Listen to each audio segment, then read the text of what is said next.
Hello, and good morning. Welcome to the stream. My name is Ace. I like to draw. Today we're going to continue on doing our mesh that we started, learning how to do clothes for the mesh. The mesh is pretty much good. Just got to clothe them now. Right now, we just got some underwear. Okay. And we're working on some boots. Absolute first time working on boots. This is what I got so far. We got a little bit of progress done on the grips on the bottom. A little bumpy down there, but it's coming along. Hopefully, we can get it nice and smooth out. So we're going to start now. Okay. Give me 1 second. Okay, so there's 1, 2, 3, 4, 5, 6, 7 stars on the bottom. We're going to try to flush those out some. It's not stars, crosses. I don't know why I keep calling them stars. But that's what we're going to be working on today. I think I can just sharp them. So we're going to try to do that now. So we're going to put like a little cross here. And we're going to see if we can flesh that design out.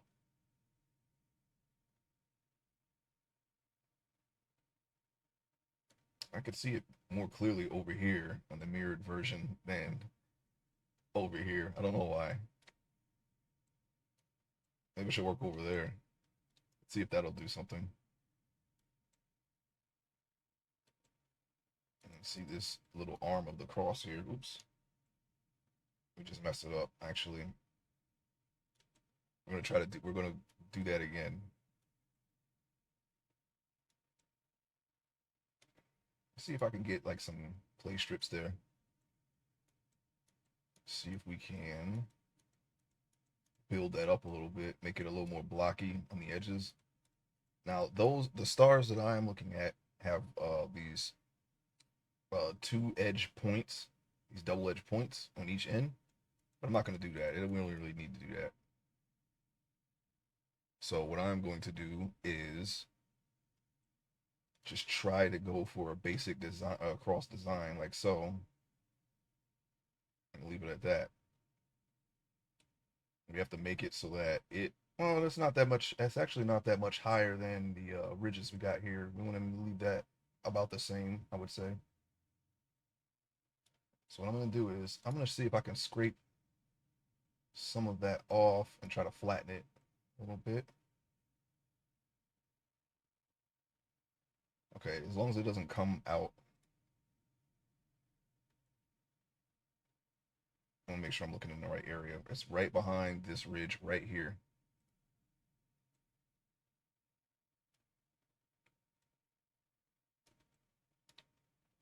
Okay.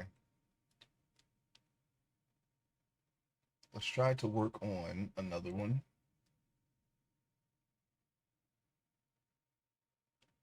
Full control here. And we're going to get another star going.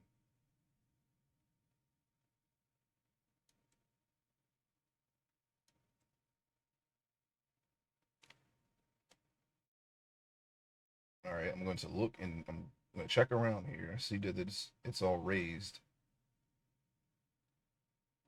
on that side, and I'm looking on the other side here, the little bumpy area there. So what I'm going to do now is I'm going to take clay strips and I'll go over that some more, kind of build it out a little bit. Let's see if that kind of helps. I'm wondering if I need to remesh it. I think we should be fine though. So I'm gonna keep going until I can't make a star anymore across. And then I'll remesh it. Okay, let's see. Cross. I mean, it's there. I'm considering just like maybe if I can just work on the edges of everything as far as the design here for the grips. because these aren't brand new boots, so they can have some wear and tear. But I don't know if it'll be like to the point where it's, well, maybe. I'm sure. I think I have some old boots somewhere. Maybe I can find some and look at them. I'll probably do that after stream. I should have done that yesterday. I wasn't really thinking about it though. But I think I'm just going to sharpen the edges here and maybe leave it like this. I don't think it's bad. It's just it's a very round, it has a very rounded appearance. We'll see. I'm just pulling back every now and then and just looking around for things to see if there's anything else I can work on. But we're going to try to focus on the stars right now. There's only 7 of these, and then there's a square here, and then after that we can do touch-ups and worry about everything else. So I hope everyone is having a great morning today. It's Tuesday. It's the second day of the week, of course. I'm doing fine, all things considered. I'm working on another mesh while I'm working on this mesh when I'm not streaming. It's the next guy. I don't know if I'll be able to complete it before I complete this one. We'll see. I don't know. I gotta see how long it takes me to do the textures of the skin and the hair and things like that.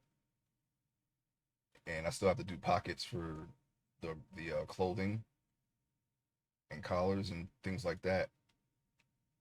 And those are things that I have not done yet. So we'll see. I don't know why I keep. Oh, you know what?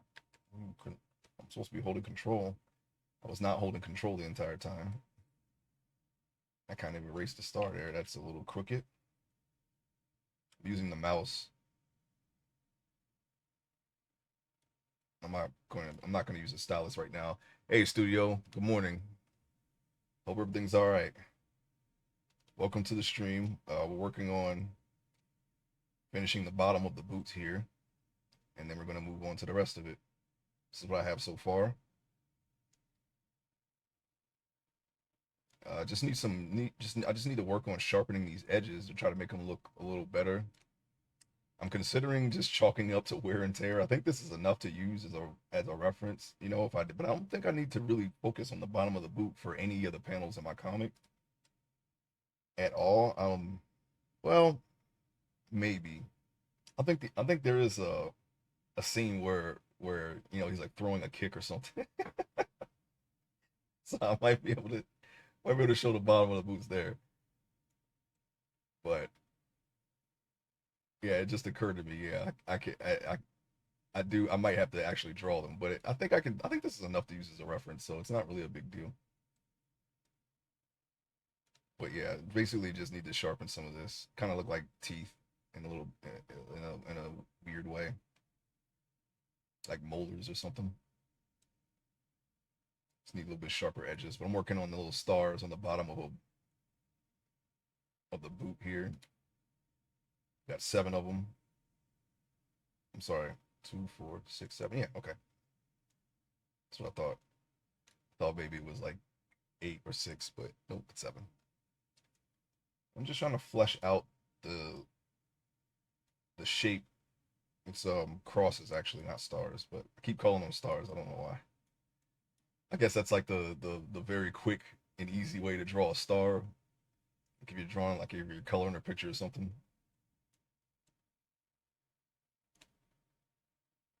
Oh, I didn't mean to hold control there. I'm just trying to make them a little bit more beefy.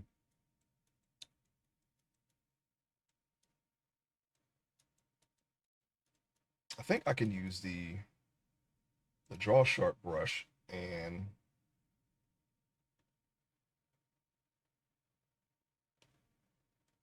maybe make some corners like this. I wonder if this is like too small of an area to really try to make them look the way they're supposed to look. I'm not sure. I never really worked on little micro details like that. Of course, we got to make sure that they don't stick all the way down like uh Stalactite. I think that's the ceiling one.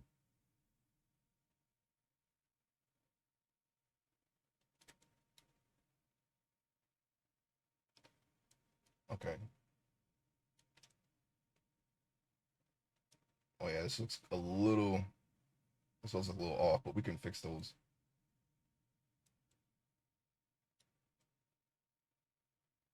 Okay, we're gonna cross them. We're gonna cross them over.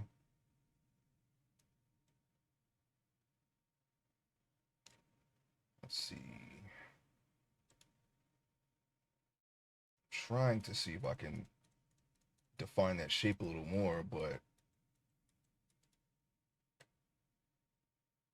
I don't know. I think in order to get a detail like that the way I want it, I may have to make them like make the boots like super large and then draw the cross and then shrink them down again. I'm not gonna do that, but I'm saying I think that's one way I could do details like what I'm trying to do here.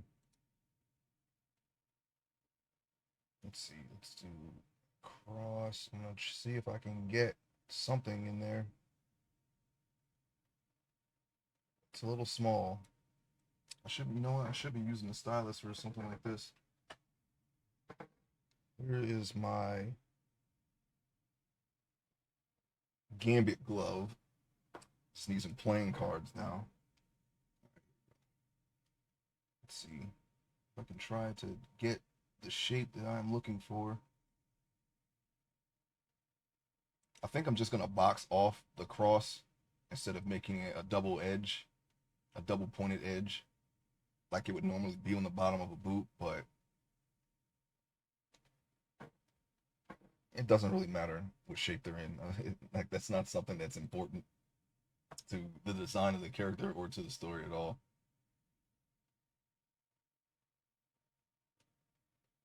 I'm gonna scrape that down some so they're not so pointy.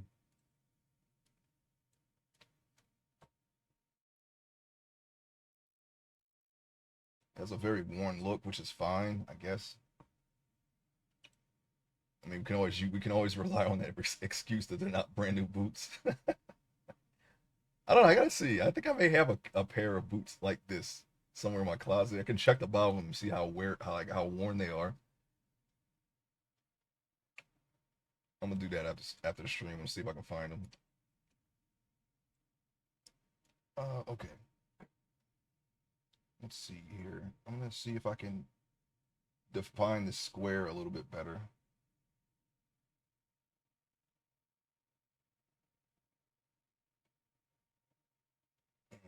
See if we can make this a little straighter.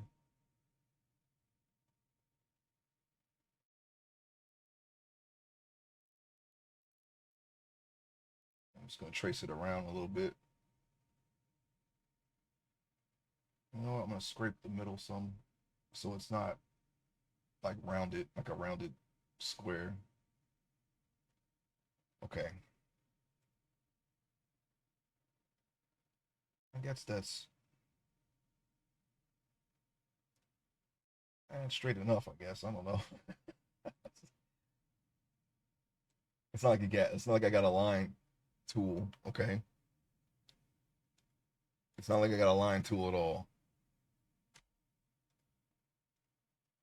But I think it'll do for now.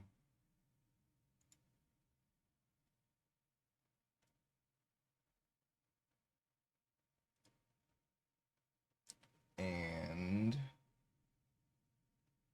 yeah, I'm not sure if I can get these stars any more defined, to be honest.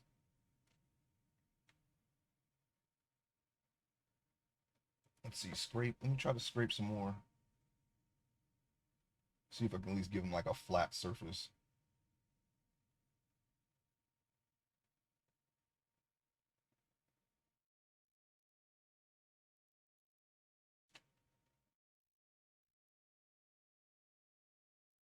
I'm gonna take the radius up, and what I'm gonna try to do now is try to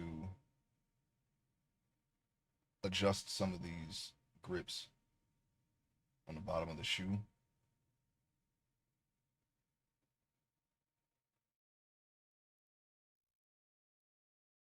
straighten the heel a little bit.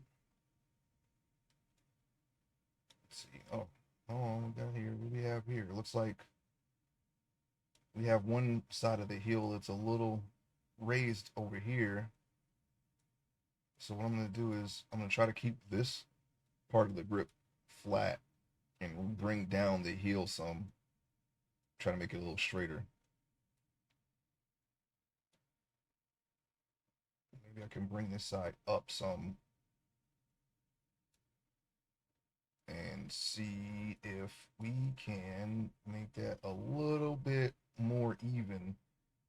It's still on the outer part of the boot. It's still lower than the inner part.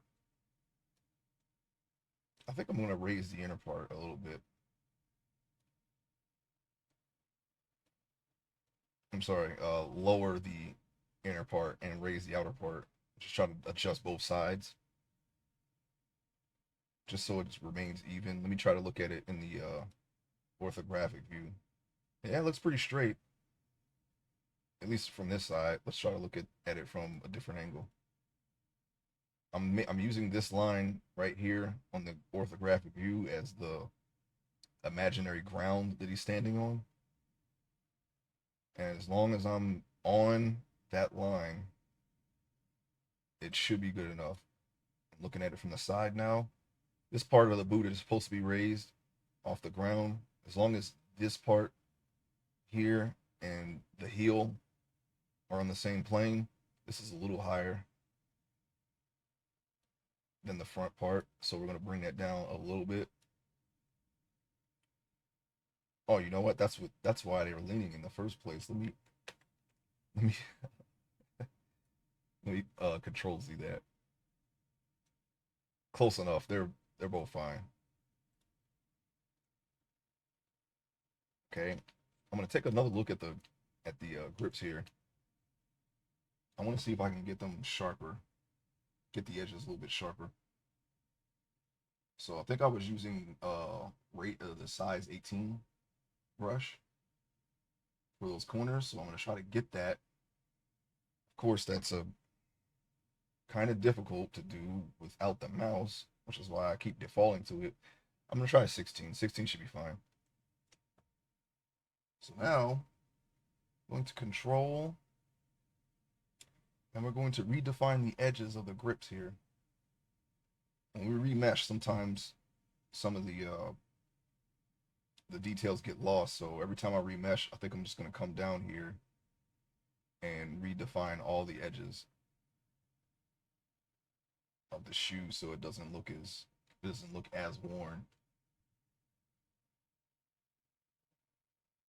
Like it doesn't have to be too accurate. I'm just trying to do the best that I can here. I'm not going to try to make it perfect.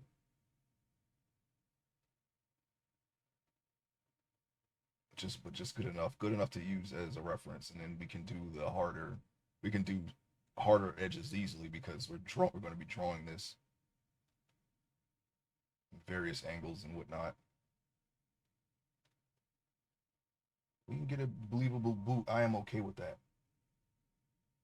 So I want edges all around here, and then we have a division line here, which has another edge on each side of the little division line here, and then an edge around all of the grips.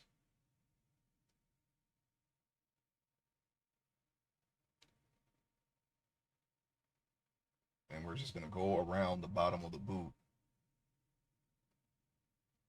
and try to get all of the edges that we can. I'm going to sharpen that edge a little bit. I think what I need to do is I'm going to push this whole thing up just a little bit because it kind of looks like a tooth. And that's what happens when the brush is too small. You just make an indentation. So I'm going to fill that back in, and then I'm going to scrape it. I'm going to scrape the whole area now instead of pushing it up. That way I don't have to change the size of the brush. I could just scrape this and make it nice and flat. I'm just gonna scrape a couple of these around here too. Okay, we're back to edges now. I'm gonna do this edge. I'm gonna scrape this.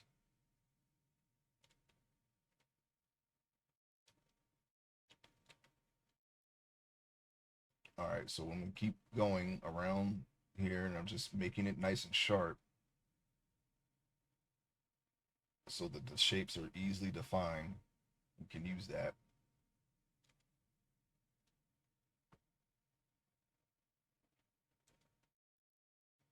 Looking around, trying to see it from a distance here. Still looks pretty defined, even at a distance.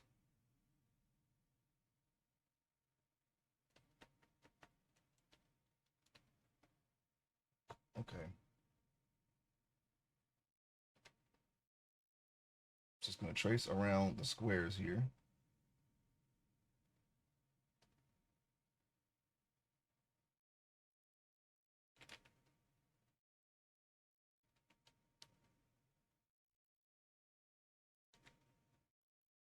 I'm gonna make these edges nice and sharp.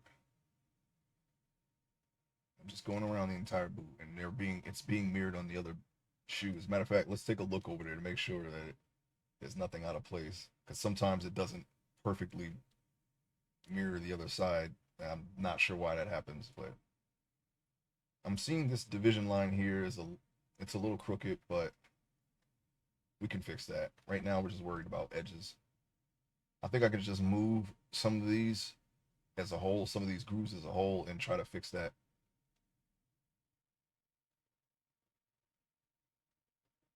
I want to make this as good as I can here and not spend too much time on it, because I want to get on the top of the boot and get that done. That's really all that's left at this point. So I am going to continue doing the edges around here. I'm going to keep defining these shapes. I'm just looking at them. I think what I'm going to do is I'm going to pull these up some. We got some little lumps here and there. We can scrape those.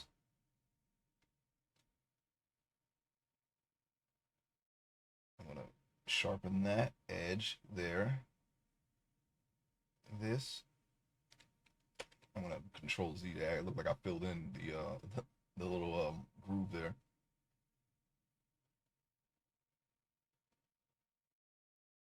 And these, even on a regular boot, this design here is going to be pushed together some, so I don't see a problem with that.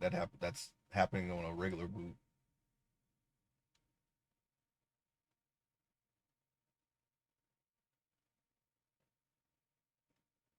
And I'm just creating more edges here.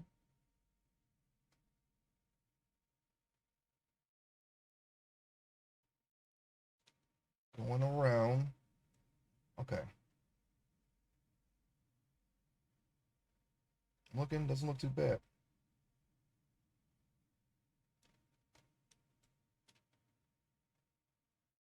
I mean, as far as edges go, I think that's as good as it's gonna get. I think I can do any. I don't think I can do any better than this, to be honest. I don't know. I feel like if I remesh it,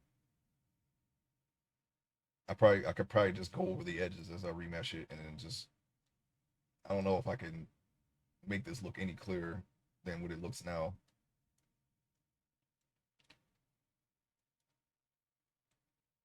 And even at a distance, I mean, it looks good enough, right? I think if I were to use this for here, if this were to be the final product for something for a project, I can look at this and go, oh, okay, doesn't look too bad. I don't think there's any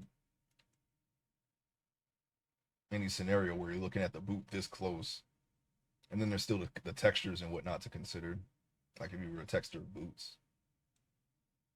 So, yeah, what I'm going to do is I'm gonna flatten this because I see it has a little bit of a a bump there, so I'm gonna flatten that some.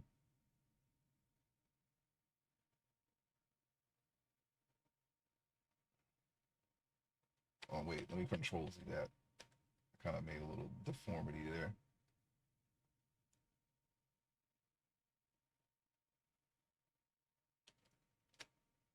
I'm just going to try to make these pretty flat here, and then I'm gonna move on. I think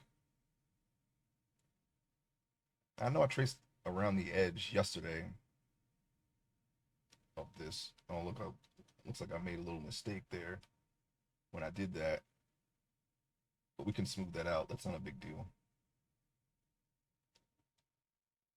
Let me just smooth this and look around some. I still see it's kind of there, but that's okay. What I was trying to do was make this a flat surface.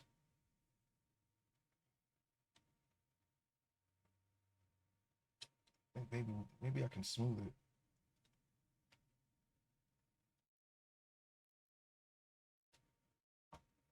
Looks a little uneven there. I'm trying to make the edges kind of on the same plane there. I'm trying to bring them down so that it's all even and flat. Let's see here. It's a little. So we're going to start working our way back up the boot now. I'm going to try to bring this line to make it straight, make it straighter. I think it got a little bent out of shape when I was forming it.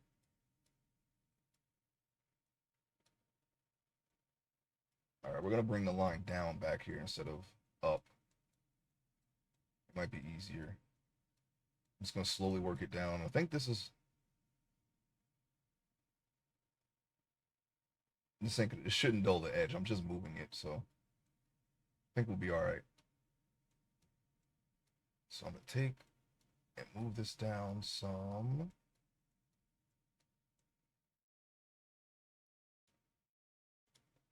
Take a look at the back. And bring that down a little bit. This is raised. Try to bring that down. Okay. Let's see. Negative Y. Okay. Positive Y. I'd say it's good enough. Let's take and save the file. All right. Now I'm gonna work on bringing out these flaps here that lace together. I don't know how I still don't know how to do the laces. I think I'm just going to just carve them in. It doesn't need to be like that, you know. It doesn't need to be, you know, we don't have to go overboard with the detail. So let me take and see how the back looks. All right, so according to my reference, I should raise this part.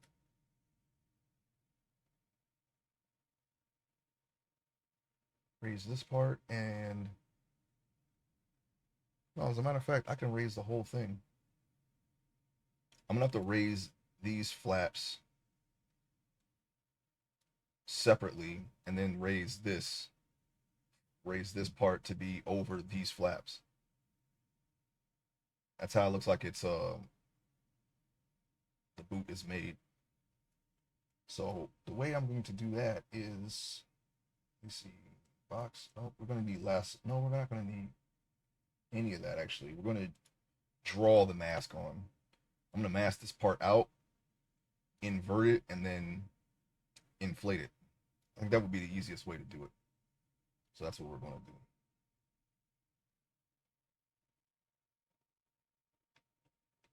I'm just going to draw the mask on like so. Looking at the top of the boot, I think it just ends. I don't think I need to worry about anything up there. So I'm just going to draw right up on there. And then once I invert it, we can raise it.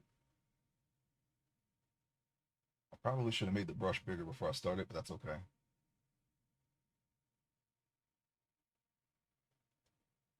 I'm gonna get a nice shape going. I'm gonna follow the shape that I drew in the past. I'm gonna color all of this. I think this is where the line ends. It doesn't really matter if I don't get it all because I can just turn the picture or turn the mesh and then finish coloring it in. It's not like I'm using the lasso. I would have to redo it if I was using the lasso, but it's not a big deal. See, I can stop, move it. As you can see, I got to adjust it here and then just keep going. It's not going to matter.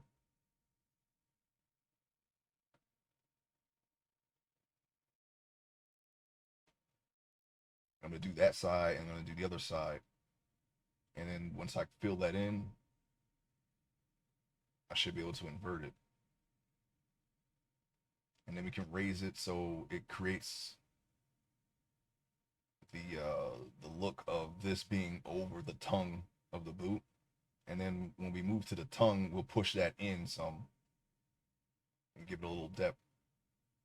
And then from there, we can probably sculpt in some semblance of a shoestring.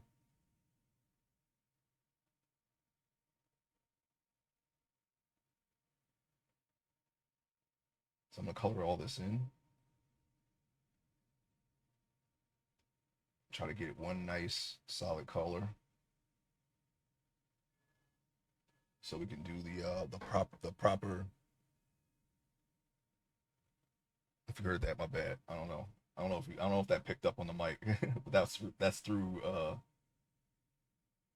I have a device that amplifies any outside sound for some reason. I don't know why. Someone's car alarm went off. And my mic is right next to it, so it might pick up. Anyways,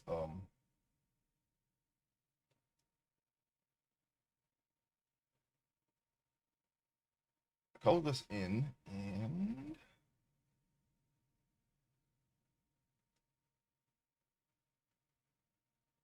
okay. Now I'm gonna flip over to the other side and color that part in. I'm looking at a top view. No, it's all even. Like I said, okay. It's all even. We should be good.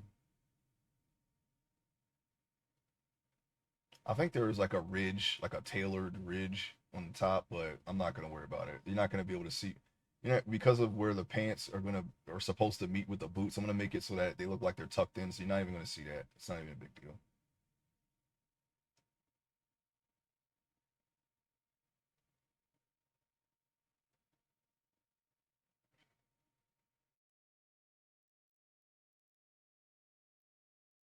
I'm gonna color that in.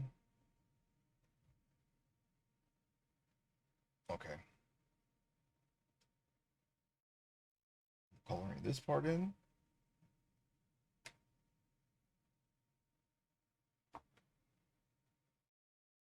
All right.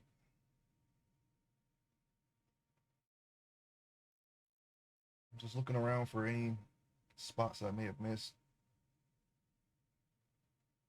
I'm going to color in this side and continue doing that. I probably should have used a bigger brush. Hold on, let me open this up. Wait. No, that's too large. Okay. I think this is the same size. It seems like it only jumps to certain numbers when I'm using the stylus. That's why I just default to the mouse sometimes. So I can actually, and of course there is the shortcut that for some reason I just refuse to use that. I can just press FC and then just control it. So there's really no excuse. I'm gonna try to train myself to use the shortcut because it's much easier. Just to do that, all I have to do is press F, and I can choose any number that I want.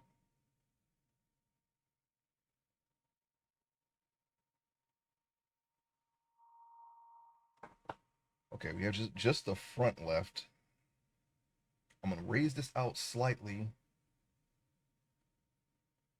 And then when I do the tongue, um, no, actually, I could just raise it out. You don't really, I mean, you have a little, yeah, I think I'll just push this in just a little bit. I don't have to do too much to the tongue of the boot.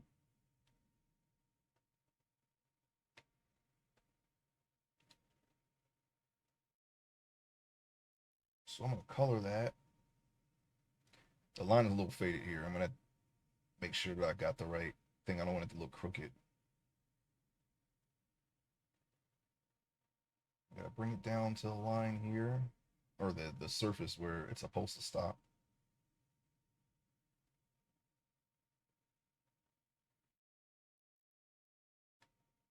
We're almost done. We're almost there.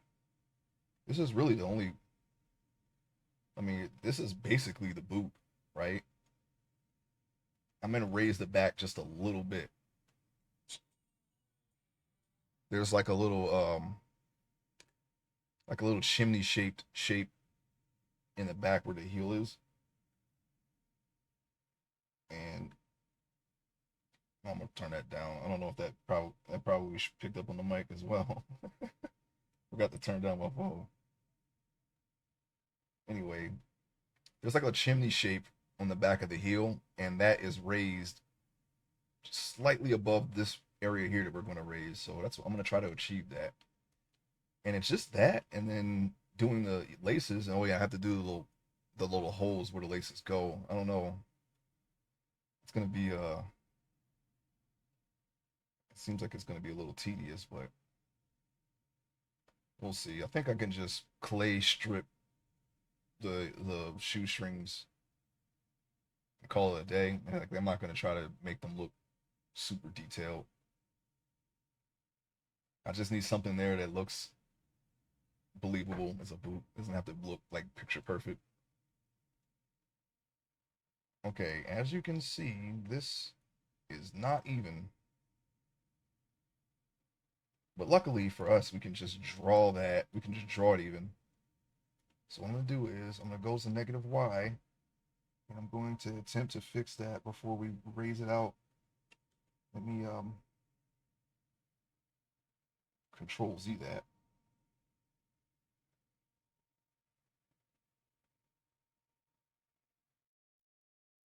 Right now I'm looking to see exactly what I need to do to even this out.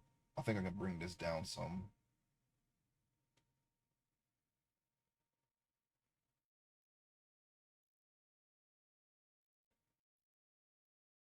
Just looking at it from different angles at this point. All right, this side needs to come down some.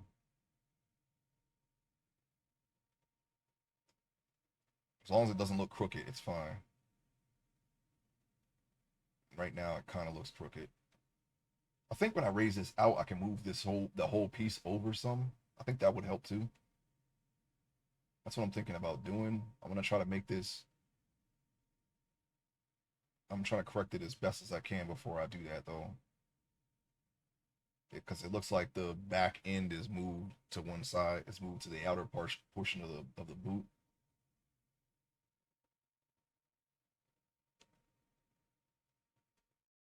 That doesn't look so bad. I mean, boots aren't. I mean, shoes aren't really asymmetrical. I think. Well, I mean they are, but as far as the tailoring of the boot, I don't know. I guess it depends. I guess you could have something tailored in a way that it looks one way, like on a sneaker, and then on the inside of the sneaker, it's not going to be the same way. Maybe like a running shoe or something. Usually they have like some kind of big design or a logo on the outer portion of a running shoe and not on the other side.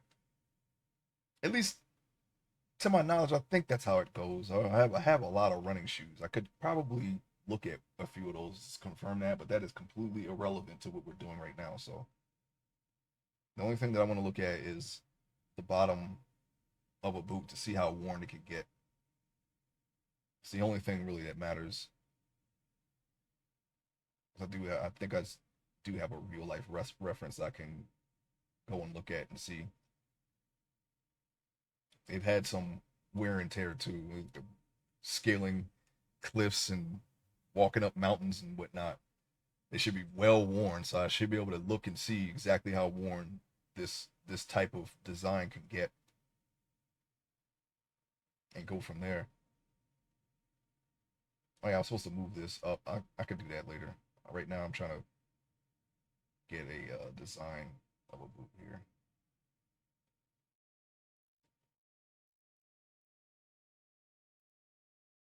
Now, this part is different. Let me see if I can fix that.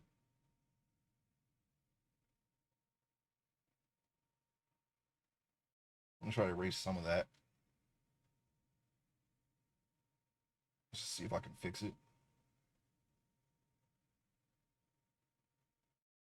That's okay. We can when we raise it, we can just shape it. All right, so we flipped it. So now this will be the unaffected part, and we can take this side here. It kind of looks like Jordan boots now, like the boot version of those classic Jordans, and we want to raise that out. So in order to do that, we're gonna get the whole thing. We're gonna get the whole thing, and we're gonna grab it. Or actually, you know what? We could inflate it, but I think I'm just gonna grab it. Doesn't really matter what brush you use, as long as if you want to raise something out, you can use whatever brush works for you. It doesn't have to be something specific. So I want to raise this out a little bit. Hey Kate, thank you for the follow. Appreciate you. Just here, I'm working on some boots here. Oh no, wait, oh what we got here. All right, so looks like there's some deformity here with the boot. Oh, that's great. You like digital art? Kind of like what medium do you like working in? I do digital art. I've started with pencil on paper and inks and things like that. You know, I used to make little little miniature comics out of folded paper, you know, when I was in elementary school. And I did some painting, but I actually have not painted since high school. I switched to digital art about 14 years ago. Oh yeah, that's cool. Cute red heart. I actually have some designs that I need to do. What I wanted to do is I wanted to use have an insignia that has a hieroglyph in it. It's a hieroglyph of a bird. This is a mesh that I'm going to use as a reference for a webcomic. So it's basically what I've always done, but on a much bigger scale. And I'm doing it. I'm using this mesh. I'm going to use this mesh as a reference to have like a more consistent um, art style across pages and whatnot. Over time, it's going to change, obviously. Sure.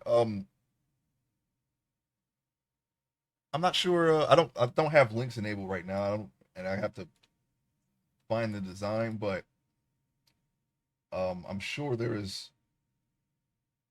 If you can show me, send me a link on Twitter or on Instagram, I can take a look at it if you want. If you want me to see it, if you have any of those, I don't know. I still have to post some art on that stuff. I've been slacking. I've just made those accounts and well, not just I'm just starting to use those accounts and I don't have anything posted yet.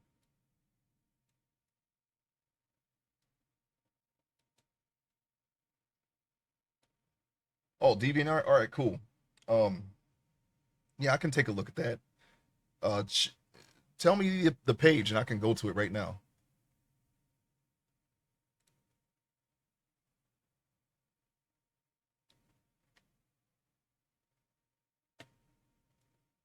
All right, so I'm gonna raise this a little bit. You know what I think I'm going to do? I'm going to inflate this because if I move this, it seems to be grabbing the boot, and I can see his ankles are starting to break through. I don't want that to happen.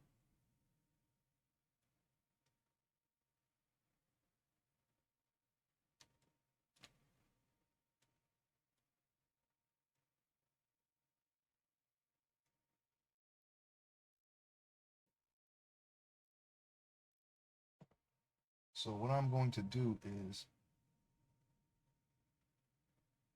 I don't have the links enabled, and I don't want to go into the menu right now. But if you can just tell me your username on DeviantArt, I can type it in Google.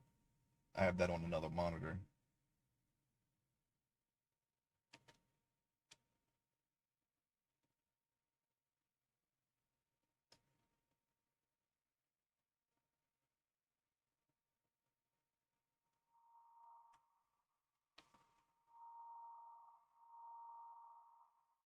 So what I'm gonna do is I'm gonna inflate this.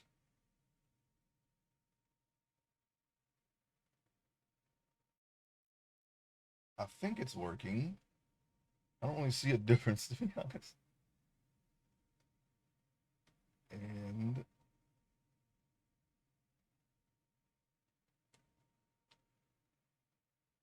I'm trying to just beef that up a little bit.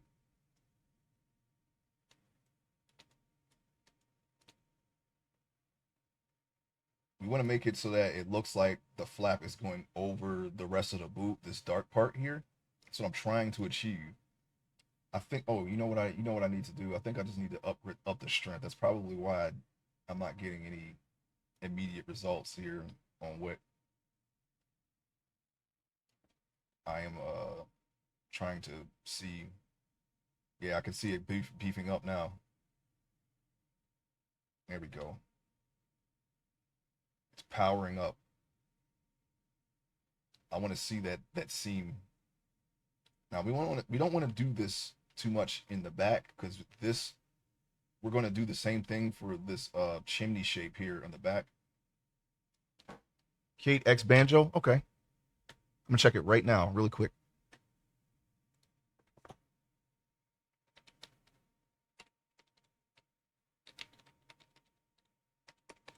I haven't been on DeviantArt in so long.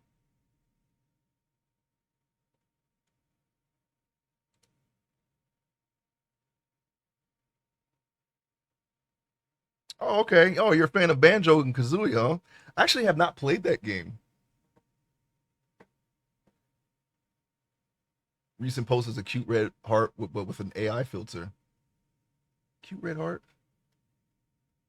Is it this one? Nope, not that one.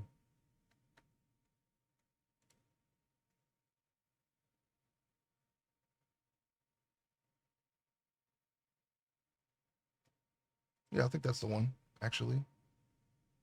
Yeah, I have not played Banjo and Kazooie. I've always heard good things about that game.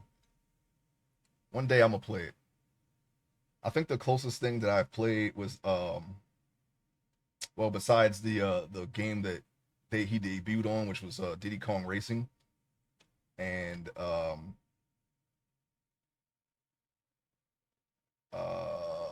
Conquer. I think it was the game that's like that type that I've played. That's the only one I played. Conquer's bad for a day. It's a little it's got a little raunchy humor. You know, it's it's not exactly I guess for young people, but I thought it was pretty funny. It's the cutie red heart. Yeah, I saw it.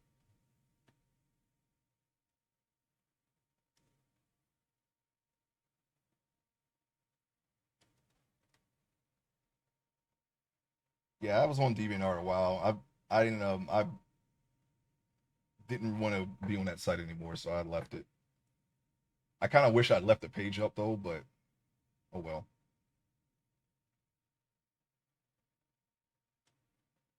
Okay, so we're having that separation here.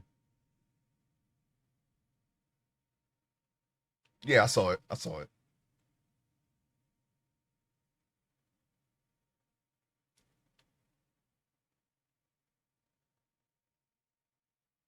I don't have a Discord for this page yet.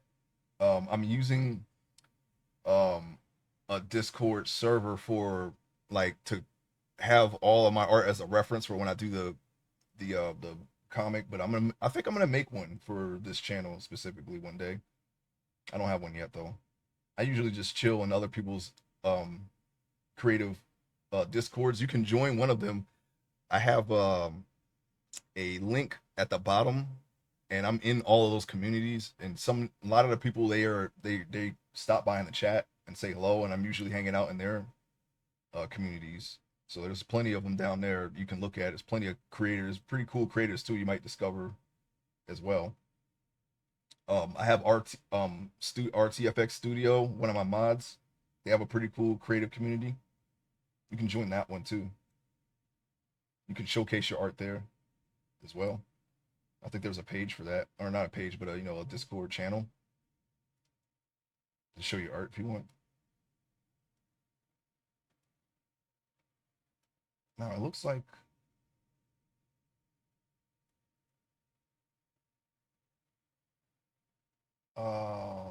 looks like it's, well, these can be crooked. I'm looking at how the shoestrings pull together these flaps, and they can't, and that it's not like a straight up and down line. So I think we can get away with having this look uneven. It's not really a big deal to me.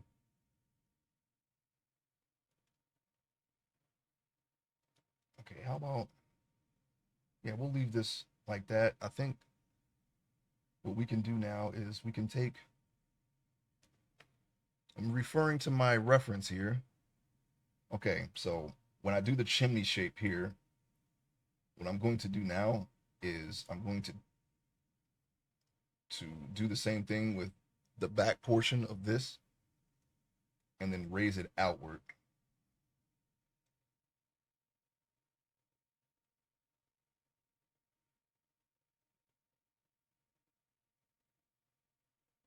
I think that's what I'm going to do. So now let me see. Okay. Alt M, of course. So we have that line separated, but what I want to do here is have this part now raise over this, and we can leave the rest just fine. I think we can actually take and adjust some of this, kind of move it in a little bit. Should be fine to do that without uh, deforming it too much. Okay, let me try to get the shapes going here.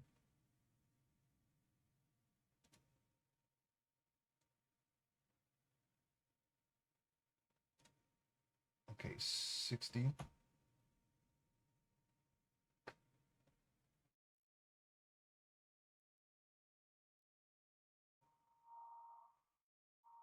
All right, so hang on. Let me change my brush a little bit here. Okay.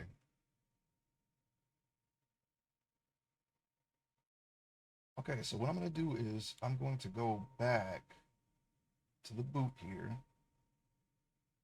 I'm going to color in this entire back portion.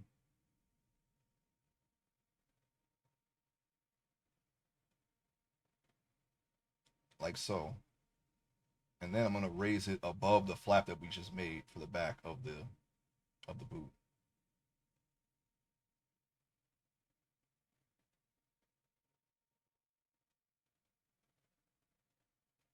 So I'm going to color that in. And then when it's raised, maybe we can adjust the shape of it a little bit more and make sure it's not as uneven as it looks right now. Okay, so we can invert it like so. And now this is the only part that will be affected by what we're about to do. So what did I do? Okay, I did inflate. So we're going to inflate it some, of course.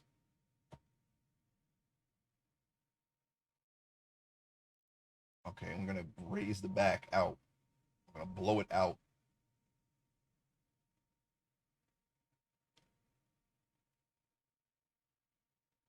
And then we're going to create that separation line there.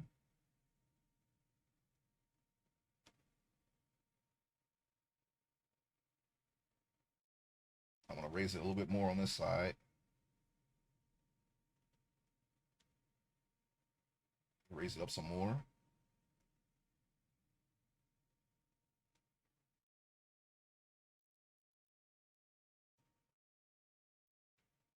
Okay, I think that should be good enough. All right, so we're going to see Alt M that. Now we created a little indentation back there. We can fix that though. It was not fully masked in at the bottom, but that's okay. I'm going to push this a little bit.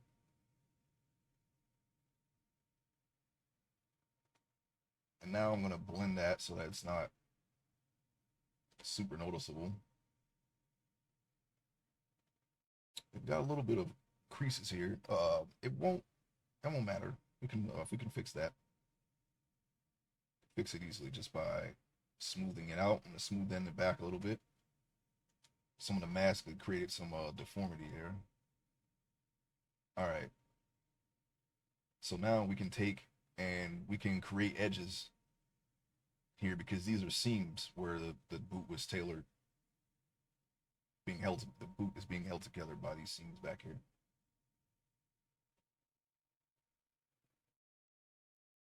I'll increase my radius and then try to move this and make it a little less crooked.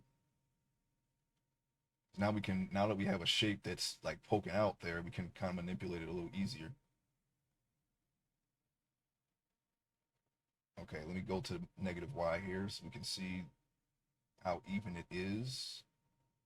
I'm just gonna pull it a little bit, stretch it here and there. We don't make it too lumpy just by pulling it like this, so even though it won't really matter, we can easily just smooth it, which I'm gonna do right now.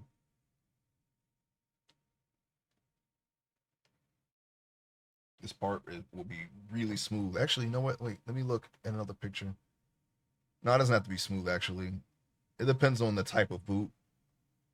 A boot like this will have creases on the side, and we're going to add creases too, so it's not really a big deal.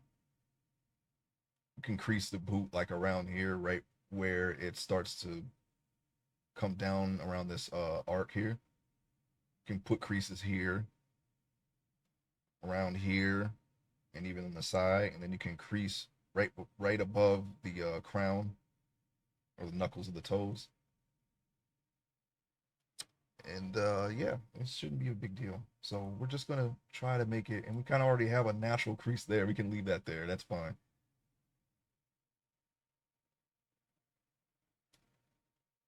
So now what we're going to do is we're going to increase the radius here, and I'm going to try to work on this part of the boot here a little bit. And I'm going to try to, oh, sorry about that. I'm looking around here. Yeah, I'm going to try to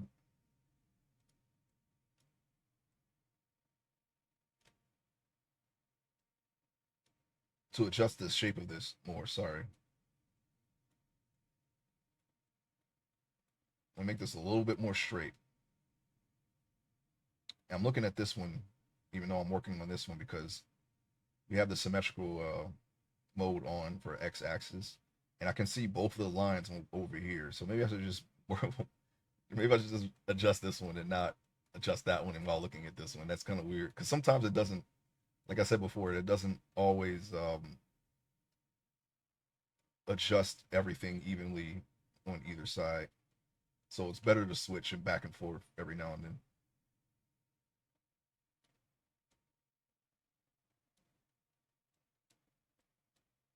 Okay, so I'm gonna move this some.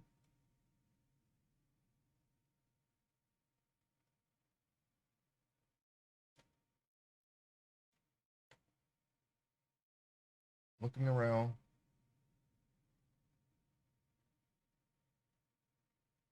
We have the basic shapes here for the boot. There's really not much else to add to these boots now because now that we have these shapes defined a little bit more, now we can put edges on these boots here where the seams are, and then from there it's just drilling in some holes and then trying to figure out how we're going to put the shoestrings. I think I'm going to push the tongue back a little bit more You know what? You know what I should do though? I should draw the boot string, the shoestrings first, and then try to push the tongue back some, and then leave the shoestrings alone, and see how that works, and then just leave it at that. And then from there, I guess try to do like a bow at some or something. Maybe I can probably just not do the bow, but I'm gonna try to see about doing that. I don't know. We'll see. I could probably put a ball or something here, and then try to like sculpt in the ball a little bit, and then put something hanging off of the ball, like a shoestring, kind of make it look like it's tied. I might be able to do like a. It wouldn't even be a placeholder because I'm not gonna come back to it. Something, just put something there, right? It's not that it like I don't have to go that deep into it, but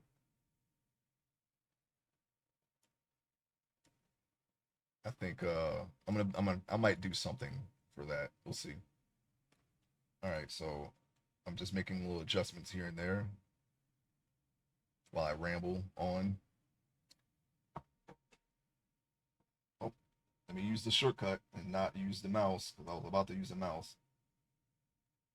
All right, what I'm gonna do is I'm gonna take the draw sharp brush and create an edge here like it's a seam because that's what's there.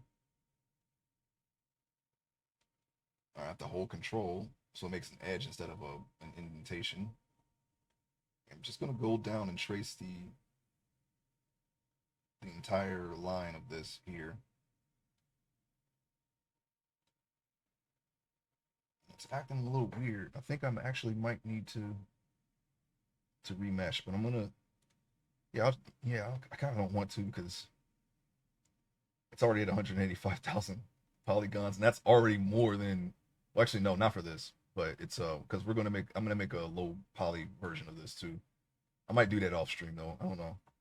I was going to try to sculpt this and then just not make a low poly and just leave it, but it looks like I'm gonna have to make a low poly version of this now because we're already pretty. It's already like 6 times higher than the low poly. This is the low poly here. Low poly version of the guy is right here. Relatively the same, but we're going to take the detail of the high poly version, which is this, and bake it onto the low poly and make the low poly look like the high poly, but with a lot less polygons. And this is about 30,000, so very low polygons. Probably the lowest I've ever done. I think the so far the lowest I've ever done was actually lower than these boots, which is at 185. I think I've done 130, not counting the clothing for some of my practice meshes when I was learning how to do this. But this is going to be the lowest by far. And if I want to use something like if I want to use these meshes for like an animation, it won't be too bad to render at that low of a count. Can you put it in a video game? It won't be that intensive to the your system, whatever the case may be. It's I want to keep the counts low in case I want to do any of those things in the future because I do have a mild interest in trying it, but we'll see. As far as games are concerned, I do want to do animation, definitely, but that's not the focus now. So we're going to continue, and I'm gonna make a seam here. I think we should be good. I should be able to make a seam along these boots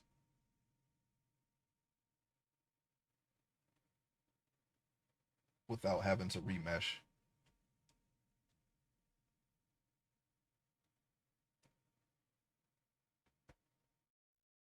Sorry, I thought I felt something move on my desk and like something was gonna fall. Anyway, okay, so we are. This seam is just needs to be sharpened. We're going to sharpen it, and I think I can take the grab brush and like push it over a little bit more just to create that create the look of a seam a little bit more. When you're looking at it at the boot from the angle, you shouldn't. Well, actually, no. I can since I have many angles of boots, I can actually take a look and see exactly how it would look. Yeah, you can see a little bit inside of the seam, I guess. Not inside, but you can see where you can see two different surfaces converge on. You have the back surface and you have this little side here that comes into the side of the boot.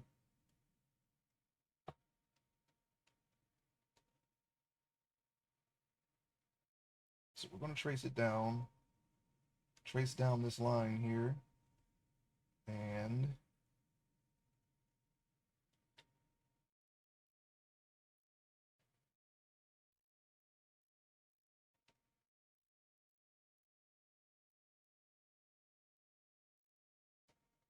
I'm going to move and define this a bit more.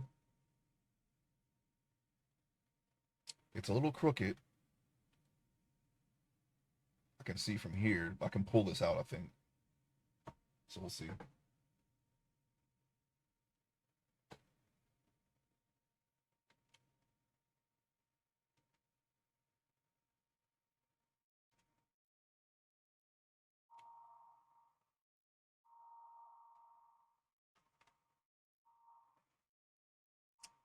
going to continue on. All right. I'm gonna actually. I was tempted to just start trying to adjust this now, but let me do the seam on this side first, and then I'm gonna try to adjust this further and make it kind of look more even. This side's a little pushed in more. This side right here, so I'm gonna pull this out when I get a chance. Oh yeah, hold on. Let me take a look at the top here and see how this looks real quick. Okay, it just goes straight up and ends. Okay, so we'll just leave it like that. This is actually kind of incorrect how this is going to look, but when I put the pants on this guy, you're not going to see that. I'm going to try to make it look like it's tucked in, so it's not a big deal. And the mesh is pretty much done. So all I have, like, if I want to draw this person and just like have a different clothes, I can just quickly make some clothes and put it on the mesh already, and then draw that. So we'll see.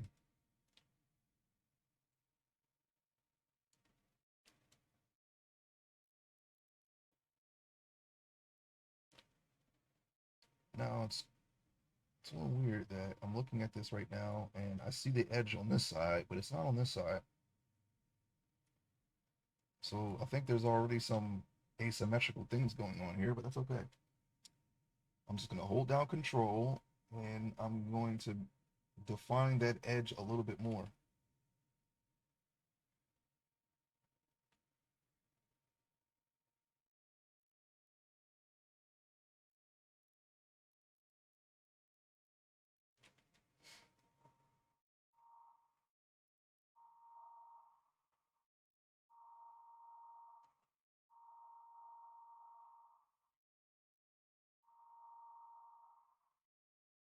Okay, making the edge here.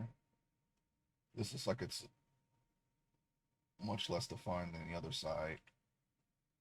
And I think that's because of the shape of it, because I am going over this now and it's like I'm affecting it less because I can tell here that this is a little pushed in and this is pushed out. But I want to keep going. I'm just going to keep going. And I'm seeing here that it's kind of creating some extra lines here that I don't want, but we can smooth that out. It's not a big deal.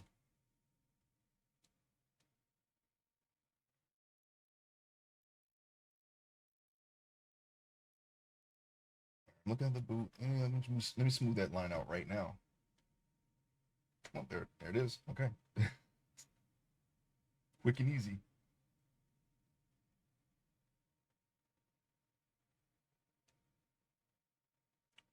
All right, so I'm looking, and I am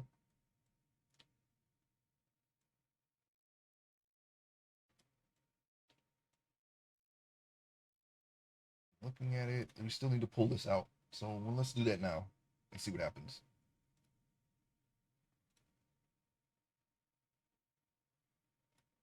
I don't want to mess up anything else. I just want to make this look like the other side, at least as even as I can make it.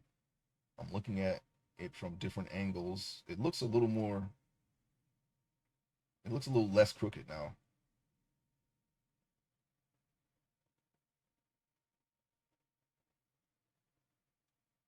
Okay, yeah, we have to make edges for these as well. Actually, I don't want to do that yet. I'm gonna put the shoestrings in first and then do that. I think I can just get away with putting clay strips. I should determine where the holes are going to be before I do that, but I think I can. I think I can do that. Could put the holes in and then clay strip connected with clay strips over each other, basically a crisscross pattern. They're going to be thick though. I don't know if I can get them as thin as they should be because we're working with a very small model here, and I'm not sure if I can get that level of detail without remeshing it like a lot, but we'll see.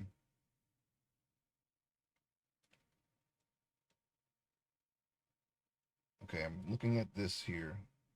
This looks a little lower than that side, so maybe I can pull this up and see if I can fix that.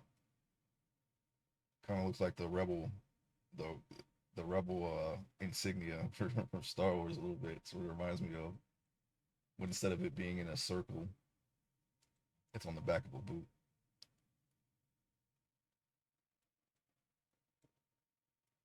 I think we can pull this up a little bit more. You know, I'm gonna pull this down.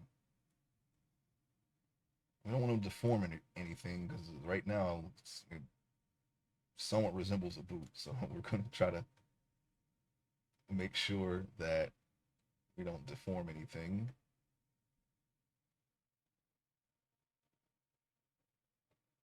As long as I can draw it and it looks accurate, it's fine. But I think it looks okay like this. I don't know. Yeah, I think it looks fine.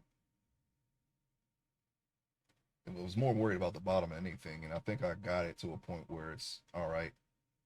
I do want to pull this up a little bit. I want to make this a little more rounded arc here with this line. So let me adjust this a little bit. I don't deform it too much. Uh, I was trying to like do a minute correction, and it just I kind of pulled it a little too far.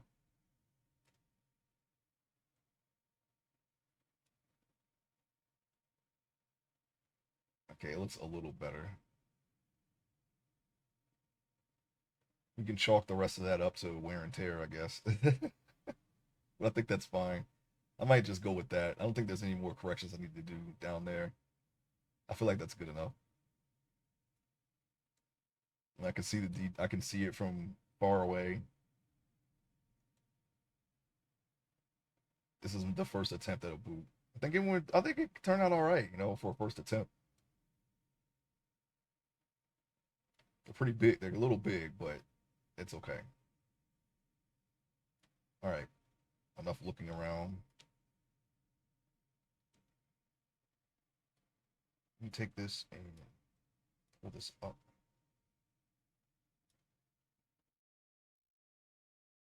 All right. I'm looking at this line here. I'm gonna smooth that. And I'm getting the. Oh, you know what? I don't want to do clay strips yet. We'll use the draw sharp and create the shoestring holes now.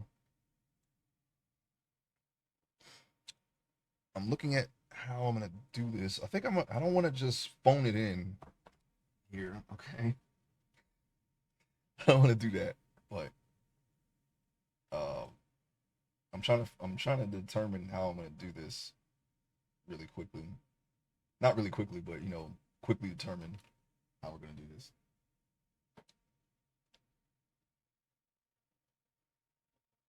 Okay. First of all, how many holes do we have? We have 2, 4, 6, 8, 10, 12, 14, 16, 18, 20, 22 holes. We're not going to put that many. We're going to do probably do half of that. Can I drill in a hole here? I can, but I'm gonna need more strength. Oh, you know what? I can use the clay strip. Oop. Control, please. I'm just gonna go as deep as we can. You know, we're gonna start drilling holes here. We might actually need to remesh. So I'm gonna remesh this. We're just gonna have to deal with it. All right. Oops. I just filled it in a little bit. Oh yeah, hold on. Let me look and see.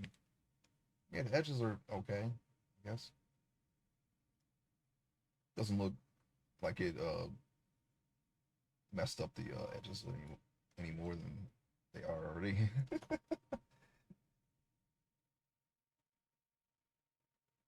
Oops, I filled it in again. Please stop doing that. Please. All right. I'm trying to drill into the thing here, but it doesn't seem to be going very far. Oh, let me pump up the power. Let's pump up the power.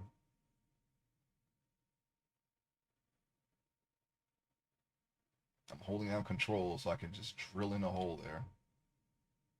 I want to drill it in as far as I can. Now we're going to make an even hole on the other side as best as we can. I made a bump. We went the opposite of a bump. I'm going to drill it in some.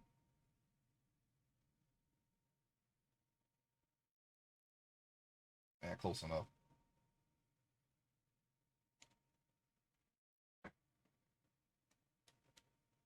So it doesn't have to be 100% even because I can see there's some misaligned holes when the boots are tight enough. Same with these lines here. It's not going to be straight up and down, so this is completely fine. This will be fine. I'm gonna leave it like that. And you have a little round metal thing here. We can actually add that. I'm actually not opposed to that. That we can easily add that. All I really have to do is just take the inflate brush here and just go around the hole, and that should inflate it.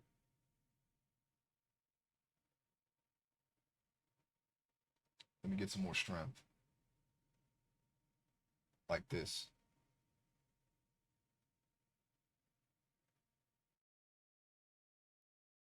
See that?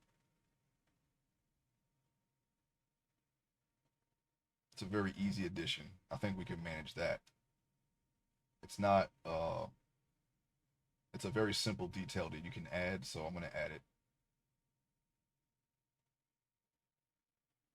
I'm just gonna inflate around the hole and give it the look of having this little metal ring that's around these shoestring holes. Yeah, that's not so bad. No, we can do that. Probably should push this side in a little bit more, but we'll wait for till later to do that. Uh, we can do that all the way down now.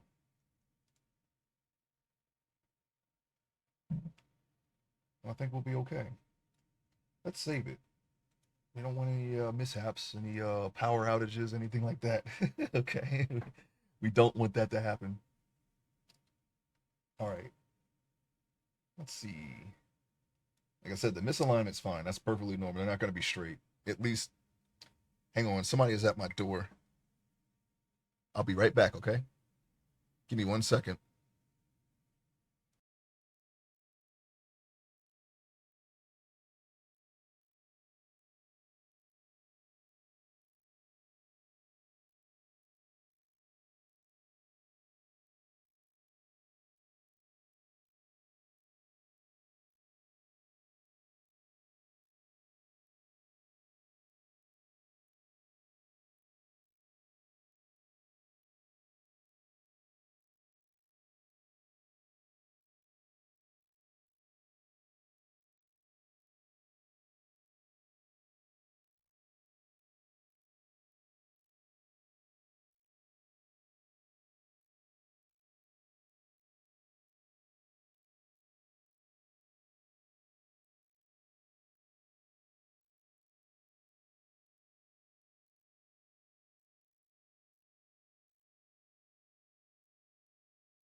Okay, sorry about that.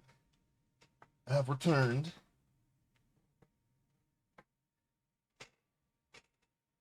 Oh, oh, there's my stylus. Okay. All right.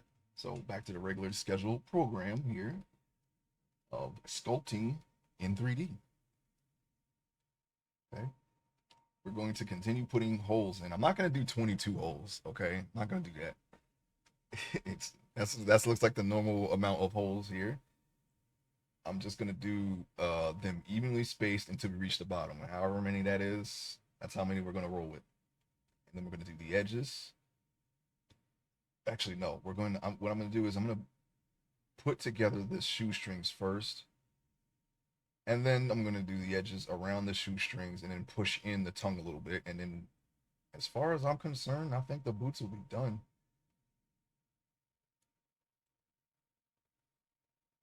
And we should only have to remesh maybe one more time. I think we can do some creases and whatnot, but other than that, we should be good.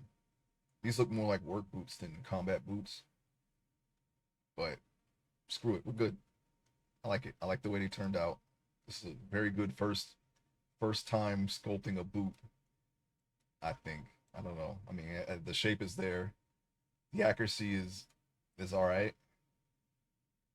You know, I wish I could get this a little bit straighter, but I don't want to spend too much time on that. And I can always do some touch ups and whatnot off stream. I'm not adverse to that. Now we have to get the spacing going here.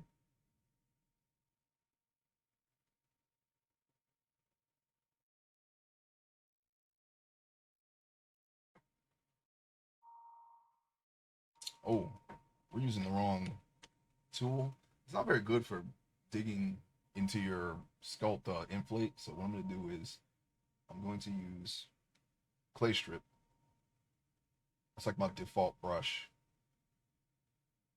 Pretty good brush to use. I only use really draw sharp, clay strip, inflate, grab, and scrape. And those are the only brushes that I need, to be honest. The rest of these I've never used. I don't have a reason to use them, at least not yet anyway.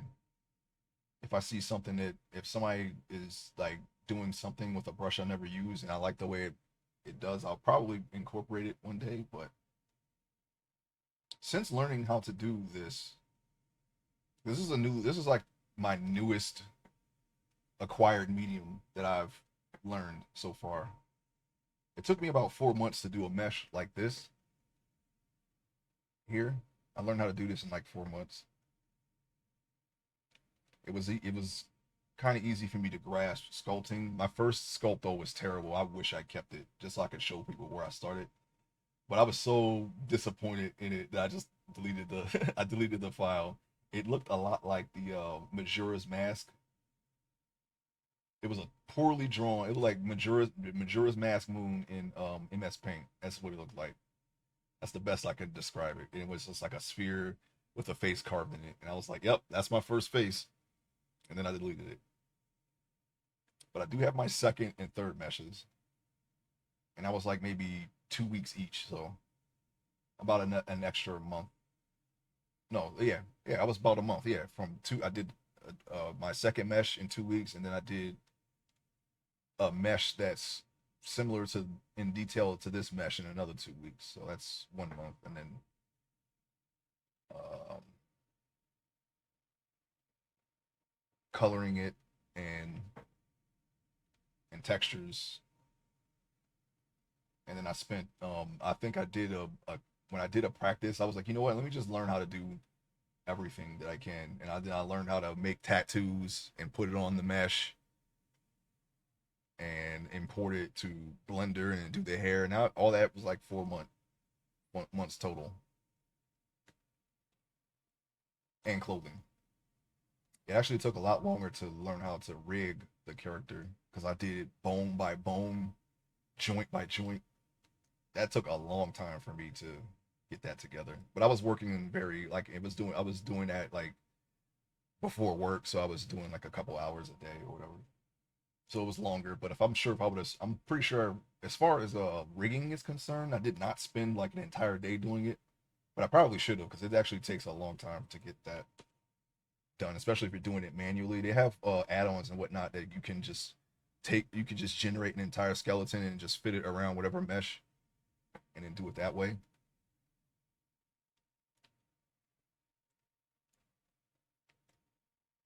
But if you're doing it manually with the IK and FK modes, because that's basically like it's basically two different rigs in one.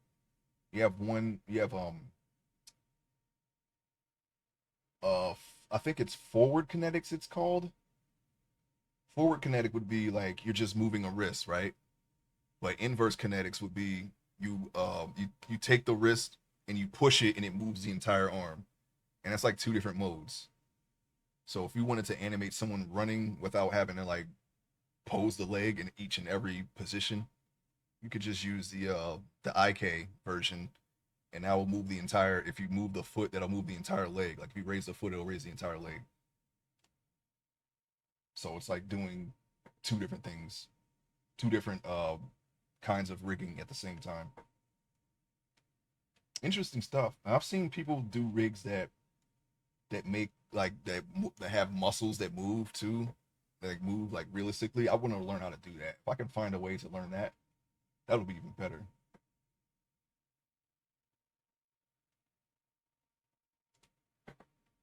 Especially for animation. Like I saw someone like doing like they were doing like a shoulder shrug, and you can see like all the back muscles moving and whatnot. I was like, wow, that's really cool. But you have to rig it specially for that. What I'm gonna do is I'm gonna bring down the hole a little bit more, dig up in there.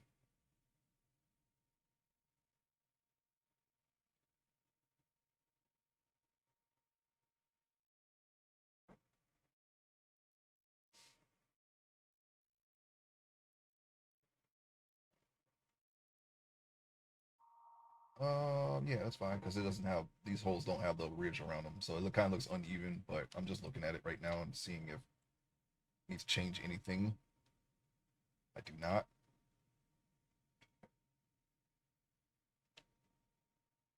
It's about the same right there. Oh no, that's a little closer. We're gonna back out of that.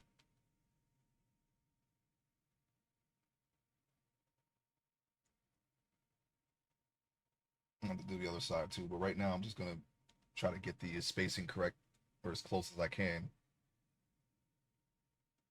because you can make the spacing uneven. You can have some holes that are up and down just depending on how tight the boots are. I mean, judging by this, the spacing here, the boots are actually technically going to be loose as heck, but we're not gonna worry about that. Okay, we're just gonna keep going. I can always scrunch this together if I really want to make it look tight, right? So it's not a big deal. Who knows? I might do that. I can actually do that at any time. It's not really a hard thing to do. Like all I have to do is just push these together, and boom, it's good.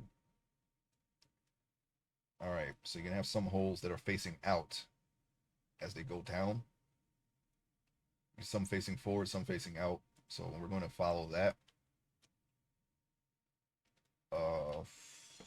Two, four. It's like yeah, looks like we're gonna do get to like maybe 10.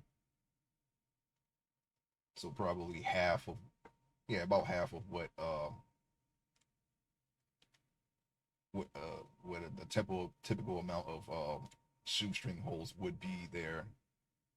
I counted 22 on my reference. I'm not doing 22 though.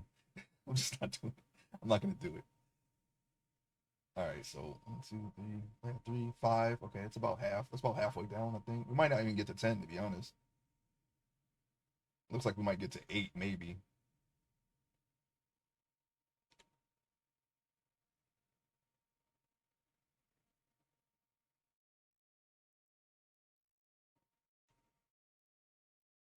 Okay.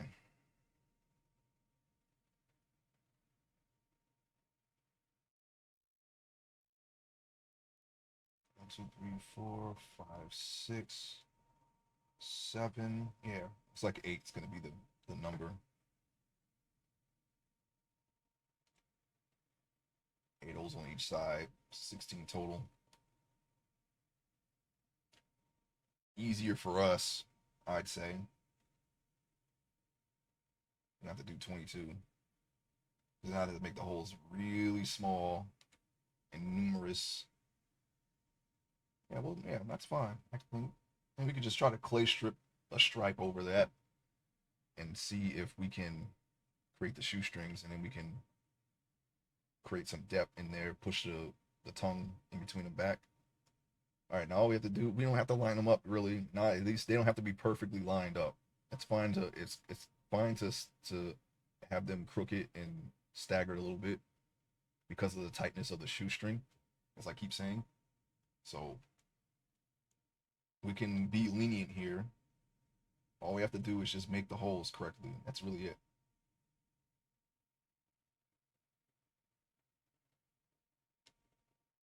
Okay. You see it's a little down. That's fine. It's completely fine for this. They don't have to be like straight and completely. Oh, that's not a correct hole.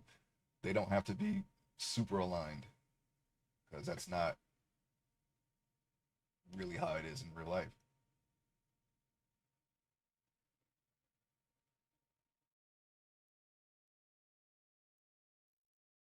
All right, so we're gonna make that a side hole a little bit there. I'm just gonna drill in a little bit. Making holes like this and big changes that really eats up your polygons there. But since these holes are small, we shouldn't have to remesh anytime soon. I'm still creating the holes. That's fine, I guess. The hole's a little small, but oh, I filled it in by accident. Oopsie daisy. All right.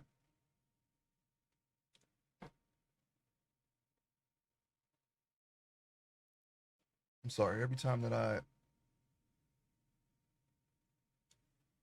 turn this on, okay, never mind.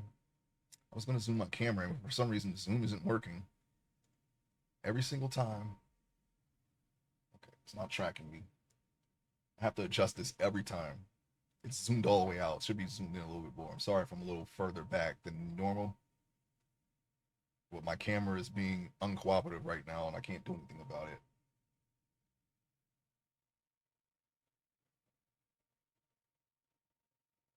All right. Okay, this is a little thick. We're gonna fix that. What I'm gonna do is I'm gonna take it and I'm gonna pull it up some.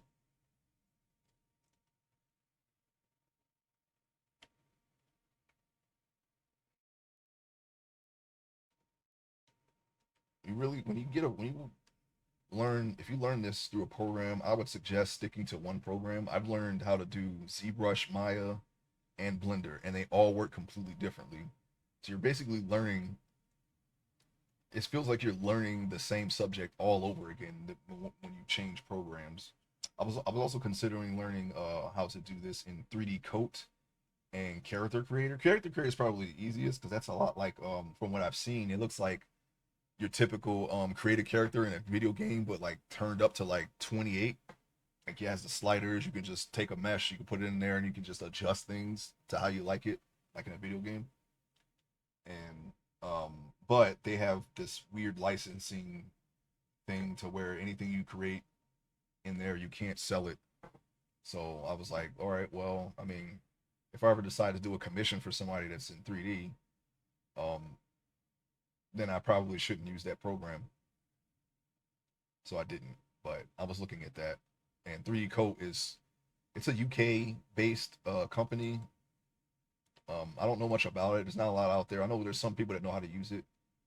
I did manage to track some tutorials down for it in case I went with that, and it was the cheapest. It's the cheapest for a license out of all of them, and they're not because most of them are subscription based now. And but that's a lifetime. It's like a lifetime like a license for like $400. I think that's the cheapest that I've found anyway. And I really wanted to learn Nuke, but that's like movie quality type. What was it called? The Foundry Nuke, I think.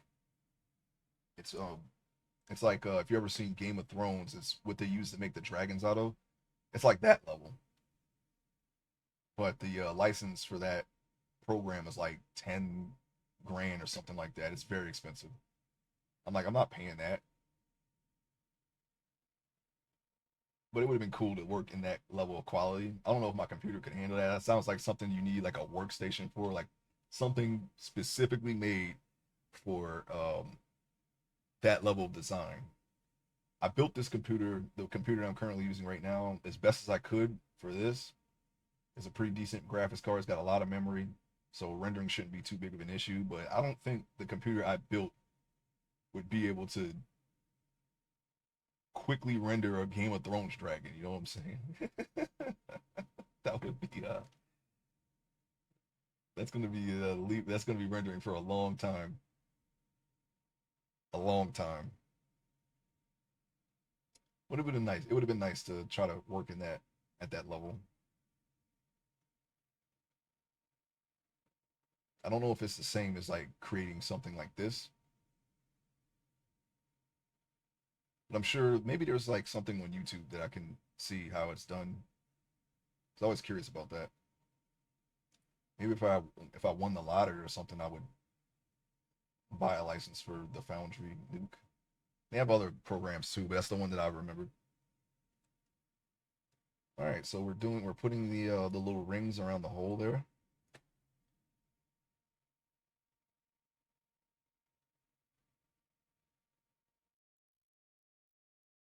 We have one side done so far.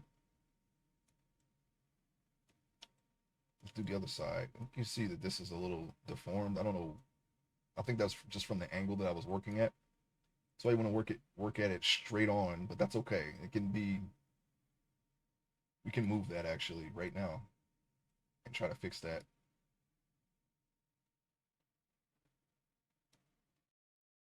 Hold some a little bit.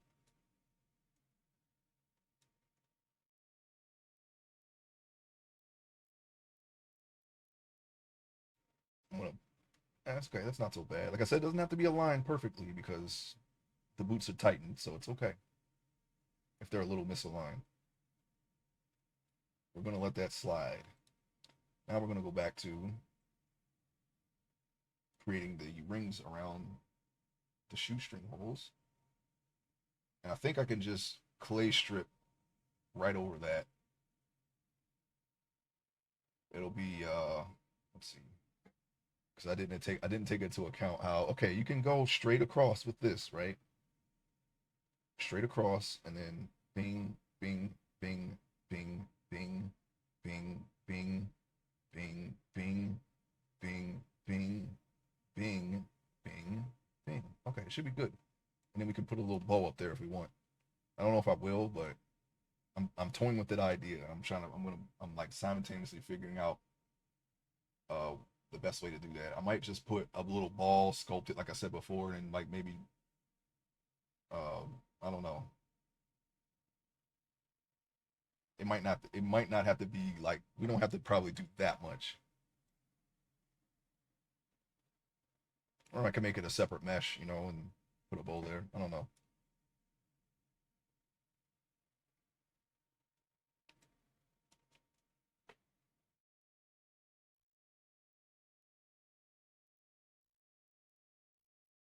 All right, so we're gonna just ring up the holes here. We're gonna ring them up.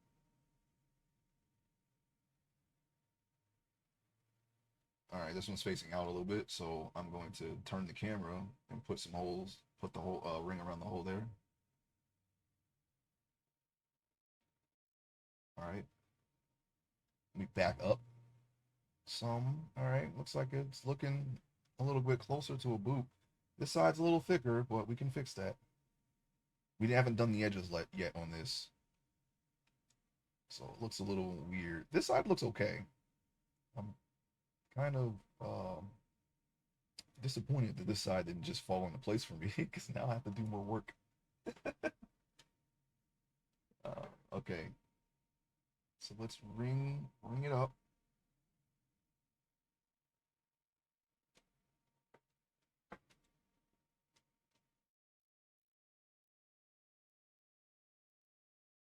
All right, we got one more hole left.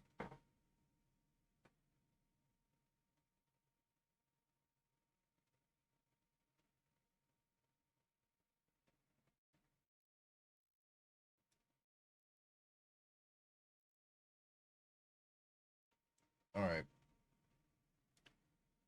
Well, you know what? This one's a little bit bigger than the rest. So I'm gonna shrink it a little bit. Okay, that's fine. All right, it's looking a little bit closer to a boot. What is this? We're missing some holes here. Look at that.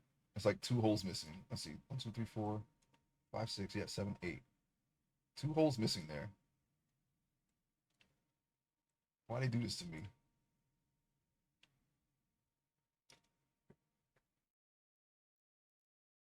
All right. So it look, yeah, they're not completely symmetrical, but that's okay. We're gonna try to just guesstimate where those holes should be, and hope that they don't create the wrong holes on the other side. I wish I could see both. What we can do here is we can try to guesstimate where the hole should be, like so, right here. I could put the indent. Hang on. I can put the indentation right there from afar. That was too large. I'm trying to solve the crisis. Okay, I'm trying to solve the crisis here. Did that work? No. All right, because we haven't done it yet. All right, so I'm gonna put the dot on the other side over the hole where it should be. Make a dot there. Okay, now we have a small guesstimation of where the hole should be. And now we can fill it in. And I'm going to pull back all the way and look on the other side, and I don't see an additional hole, so it looks like we got it right. Now we just need to do that one more time.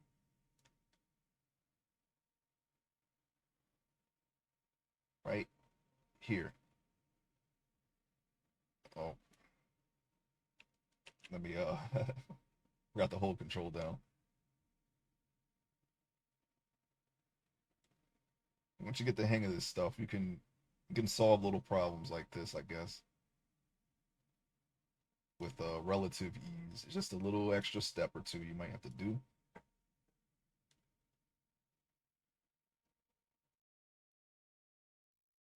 That's where the hole should be. And now we're going to turn on the other side. It looks like we were a little bit off.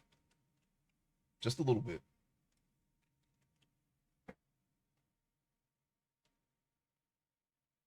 I think I go a couple of millimeters this way and not the other way. Oh, look at that. Pitch perfect. Almost. All right. Now I'm going to turn symmetry off so we don't cause any more problems. And I'm just going to draw the circle around this hole here in this hole.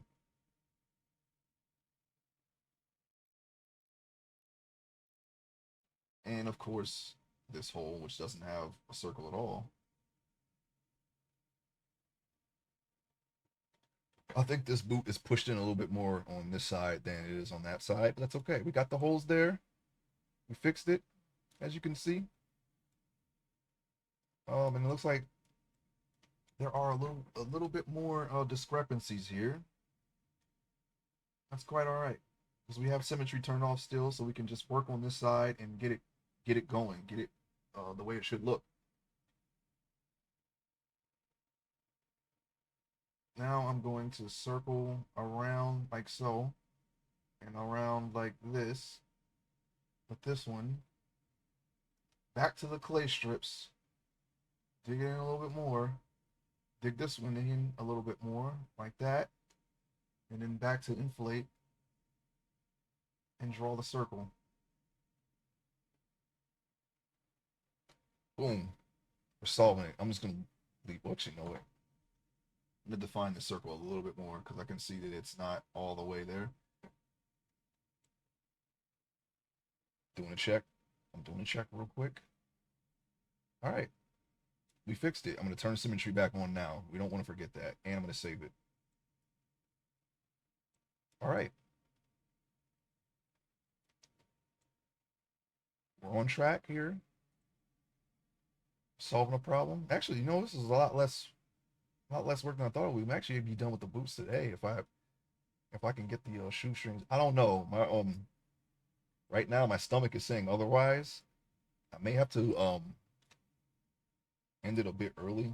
I'm trying to complete the time that we have today. I usually go until noon Eastern time, but my stomach might tell me to stop earlier than that. I think my coffee is gonna clean me out here. We're gonna try to hold the line, all right? But the enemy is at the gates. All right, the enemy is at the gate. What? What am I saying? All right. Anyways, I'm gonna push this up some. What I'm gonna do is I'm gonna create a little bit of a line here. I don't want to do the edge yet because we still need to do the clay strips. But this side's a little thicker than the other, so what I'm trying to do right now is push it in a little bit. Just a little bit. I don't want this to be as thick. I don't want this surface here to be as thick as it is now. I want it to kind of look like this. And we can have that serve the dual purpose of scrunching this in a little bit together so the boots appear tighter.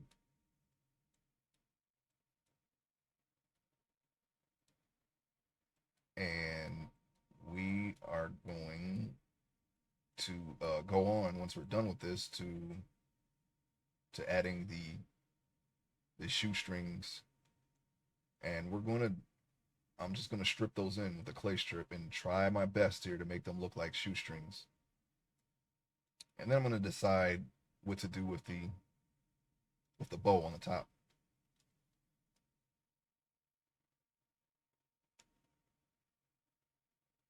I could give them a painted on appearance. I don't know. Well, I think I should just cross that bridge when I get there. We're making pretty decent progress here. I don't want to sidetrack myself here. I want to keep going, keep the focus going on the boot. All right, so clay strip. Let's go down to, let me see. Nope. We're gonna have to go down to where we were to make how we made the holes, because we want the shoestrings to fit inside the holes. So we're gonna need to go around 10, 9, or 8, which is what around that was around the ballpark that we made the holes with. So the shoestring, that's a little too thin.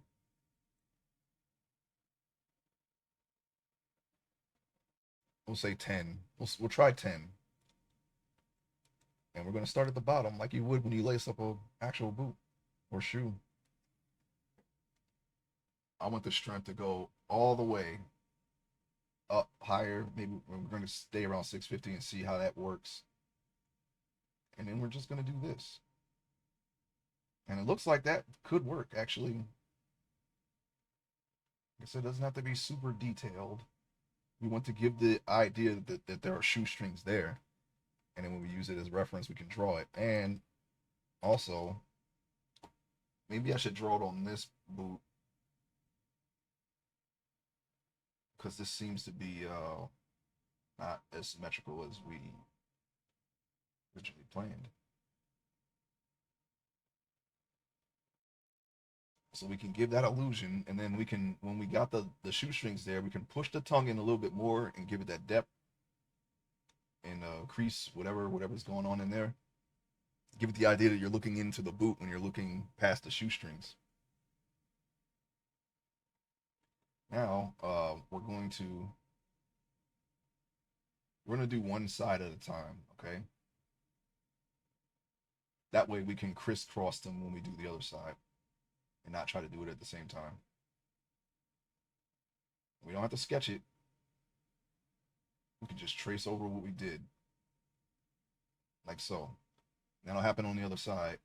You'll see the other side's a little bit more defined. I don't know why that is, but we're going to go with it. I want to define that this, yeah, that has the impression that it's underneath the flap. So we'll leave it like that. Okay, and it looks like they look pretty good so far. I mean, so far so good. We only did 2 loops, 3 loops if you count the other side. Okay.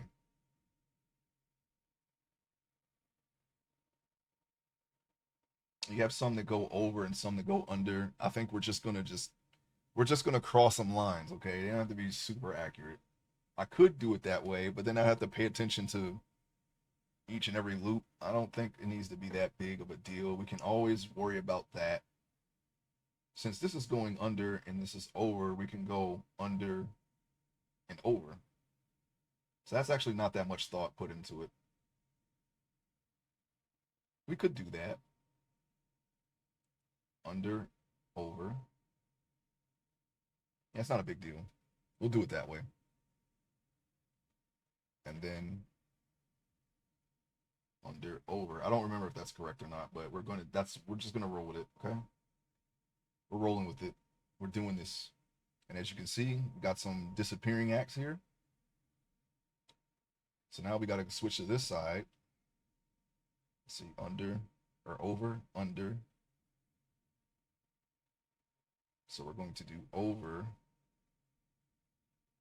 and try our best to make sure that we're not misaligning it on the other boot here because the program wants to screw us over. So we're just going to have to weather that storm there. We're going to have to catch that curveball. Yeah, it's not so bad. Well, it's starting to look actually like a boot now. Interesting. A laced up boot. And you know what? Maybe I can just paint on the bow and have it just hang down. And just not even worry about trying to make an extra mesh so that it can have individual strings come out. We can always add those in later if we really want. If like we really want to like buckle down and make a realistic boot, we can get to this point and then worry about pushing it towards more realism when if we ever need to do that. But we're not doing that. This is just to serve a purpose for the mesh. We're not doing realistic boots here. I guess you would do that like if you were trying to like make an item for a character, like oh no, here's these combat boots you can equip, right? And you want to make it an individual model that you can see like in a like kind of Resident Evil-esque rotation where you can like zoom in and really get the details of each item you find. I guess in that sense you can make the boots super detailed and as accurate as possible. But when they're on the character, probably not so much. You're going to be too busy killing zombies to pay attention to Jill's boots, I think. So they don't have to be super duper detailed. And that's kind of the purpose that I want to serve with these boots on this character. He has them on, but you don't have to, you know, carve in every scrape or worn area, to make them super accurate. It's just to serve the purpose of that he's wearing boots and they look like boots. Because we're going to be drawing this. We can put all the details that we could ever need on the page at a later date. I think this is accurate enough to use as a reference, I think. So we're gonna see how that goes. Get back to the shoestring. Under, over, under, over, like so. That's a little off, I think. That's fine. I'm gonna check the other side. Okay, it's fine. And now under, over. It's coming together. Let's try to get through this without rushing. Under, over, under. I do have to check the other side because I can see that it's going to be a big deal here. Looks like the shoestrings are getting a little bit thinner. Well, that's not because of polygons. I don't think we're good. Under, over. Yeah, the other side looks fine so far. Okay, and we have, wait, let's go up some and then under. Yeah, it's becoming it's taking more effort. I may have to remesh while I'm doing the other half of the shoestrings.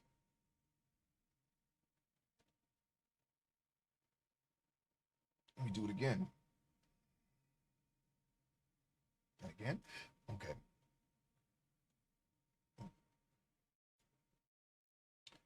Tell you what I'm gonna do. I'm gonna remesh them now, so I can feel the pull of not having enough polygons. Oh wow. Okay, now it's double. Now we're at 438,000. It's okay. The more polygons, the better it'll look when it's in low poly. So not a big deal. Okay, now let's go over some of the shoestrings. You can see how it's beefing up easily. Let's just do one pass and it's good. So we want to stay at that level. And we're working the little details like that. Okay.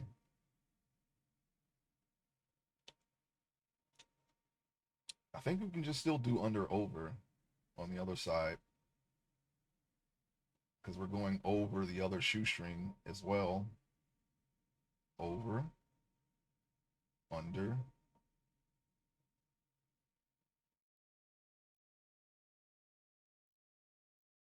that. Make sure that the other side is good. Looks like it is.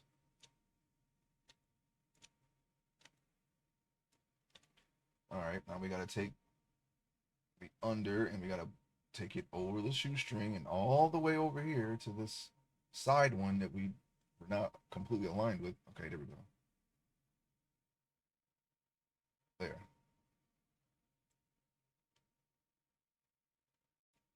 I'd say close enough, but the other side here has not completely mirrored the other side. I think what I'm going to do now, since we're working, I don't want to mess up what I just did on the other side, is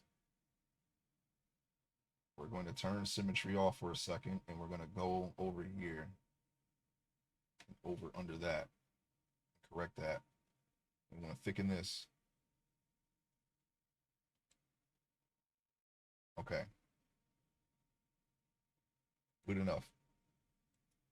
Now I'm going to turn symmetry back on. All right, and we're going to continue. I'm going to keep working on this side. All right, we left off here. Under and then over, right to the hole there. It's right there. You have to go very far there. I'm going to check this side. I think I can make this correction here. Hey, okay. I think I make this correction here without messing up too much there. Look like it didn't go over all the way. I think we're good.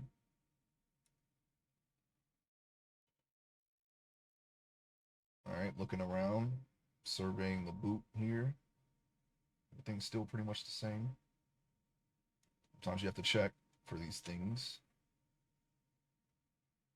All right, now we got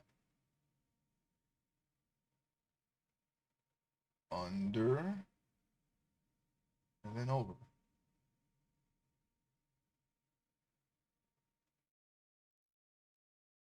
Okay, and it looks fine on the other side, so we're gonna keep going. Under and then over right here to the hole that we have sculpted earlier. Oh, gotta wait, hold on, gotta move it down some. Hold on, hold on. There we go. And then for the final one, under and then over. Boom, we got some shoestrings. What do you know? That's not too bad.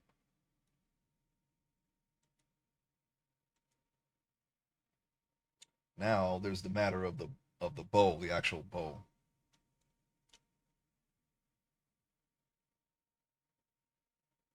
I think what I can do is I can put the bow right here So might as well address this now. Just put something there, you know, it doesn't have to be super crazy, right? What I'm thinking about doing is putting in inflation right here.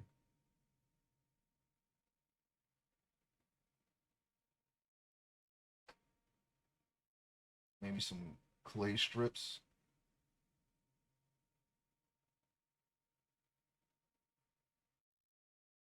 I want to clay strip that, right? And then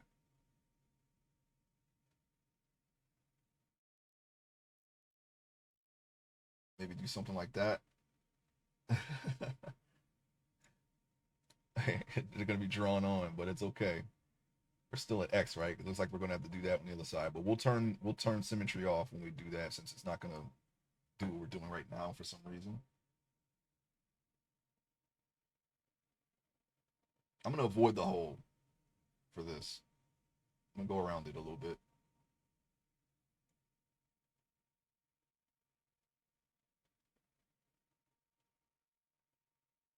And you know, shoot boot strings like this. They're the strings are a little stiff, so we can probably do like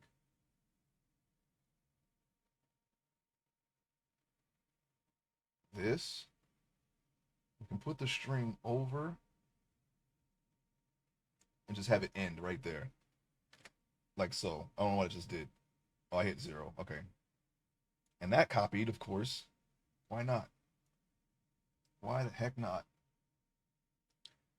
And since I said before they are a little stiff, maybe we can do like this. Just gives the illusion that there's a thing there. It's not super detailed, but if you look at it, you're like, oh, okay, his boots are tied, right? It's just call it a day. His boots are tied. Okay, we win. And just go on. All right. But you have something there, and it kind of gives that illusion that it's tied. So why not? Um, there should be 2 loops. I did put the loop there. Maybe I can do something like this. There. I feel like that looks better. And it's too bad I have to do that all over again on this side because it didn't copy. But that's okay. Sometimes these things happen. So we're just gonna have to roll with it. We do have the lower loop, so what we're gonna do is we're gonna X this out and we're going to beef up this loop.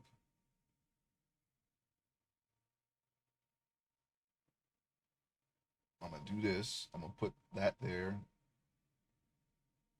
I'm gonna beef up the matter of fact, I'm gonna do that for this side too. Beef up the knot there a little bit. And then maybe it's for the best that it's not symmetrical because you're not gonna have 2 perfect bows on each side. Unless you're some kind of like, I don't know, neat freak or something. Everything's gonna be perfect. All right, look at that. That actually looks. I'm actually pleased with that. Okay, so we don't have to do anything extra with this. We have an idea of what's going on, and it's conveyed right there. His boots are tied. He has boots. We're pretty much almost done with these. I think.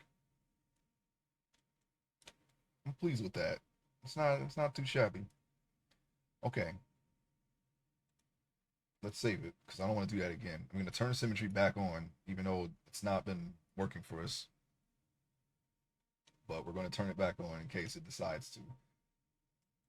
We're gonna use the draw sharp. All right, and now we're going to sharpen the edges around these shoestrings. Hope for the best here. We're gonna sharpen these edges. Oh, you know what? Let me undo that, and let me increase my radius to about close to 20. And I'm gonna sharpen these edges like so, giving us that feeling of depth there. We're gonna do this all the way down. Okay, I had to make sure that's where what I did. We can go ahead and sharpen the edge right past there because this is an under and then an over. All right, we want to make sure we don't undo any of that there. I mean, it's like a very cursory detail. We did this in, but it's not super detailed. It's just, you know, the idea, the illusion that the shoestring is there.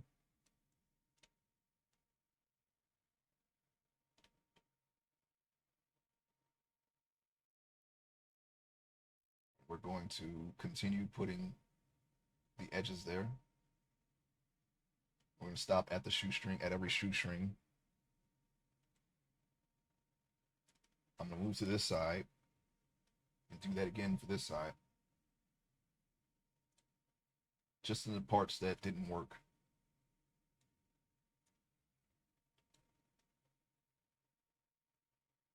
Okay.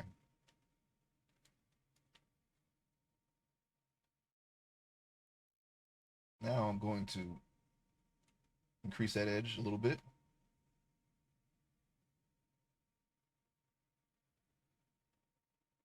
We're going to go on ahead and do the same thing on the other side of the boots.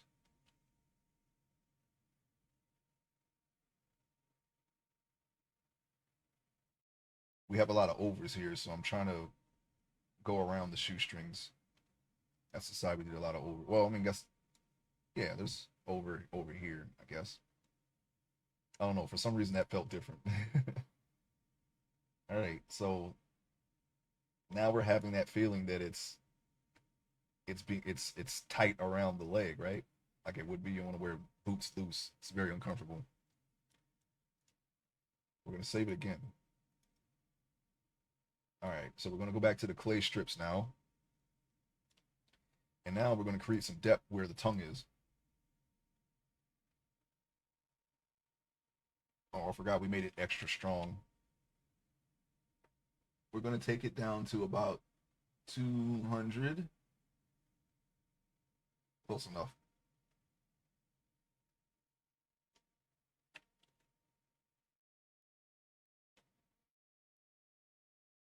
I guess we could push in this entire diamond shaped space here a little bit.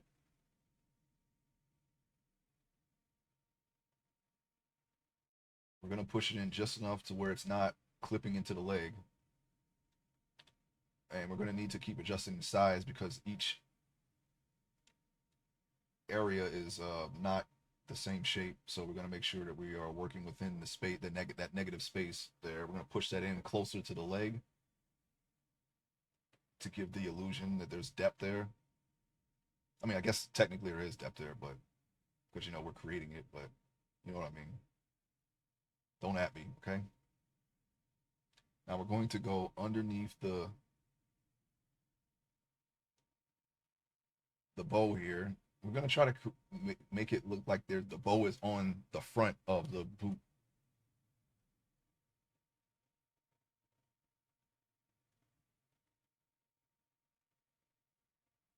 So we can go around it a little bit.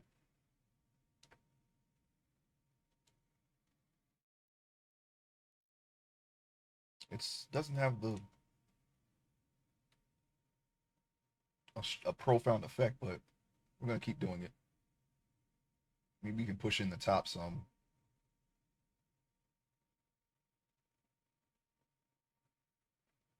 Just a little bit.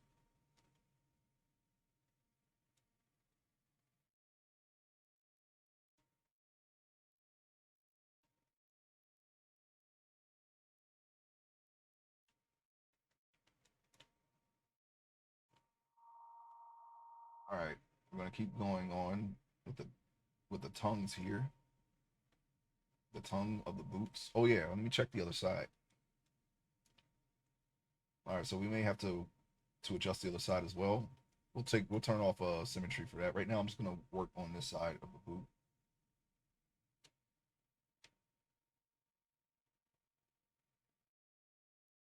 I'm gonna try to keep the we may have to redefine the shoestrings a little bit. That's not a big deal though. We have them there, so all we have to do is just go over them a little bit.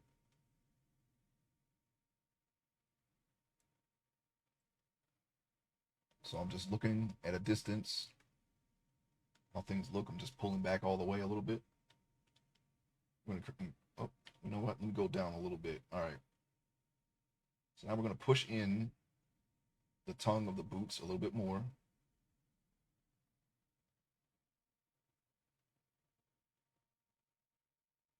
I want to avoid touching the shoestrings for now, the boot strings.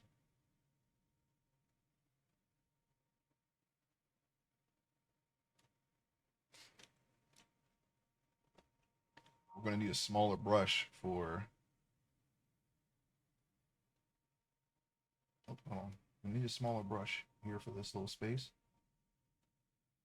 Push this in some as far as we can.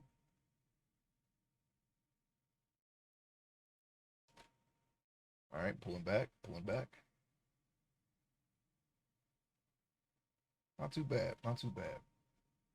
Now let's do this side.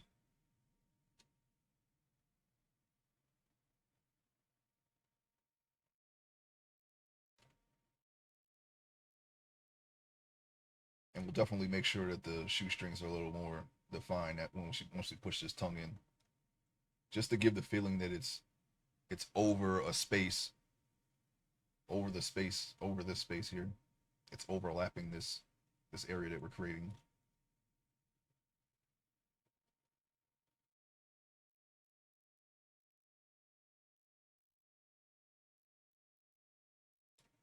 And did I do the edges for these? I think I did. We'll go over them.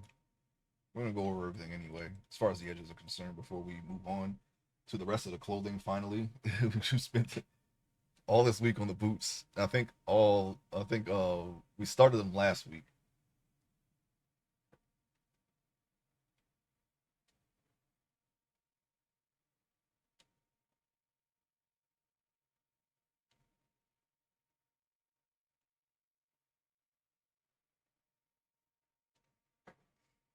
So now I am.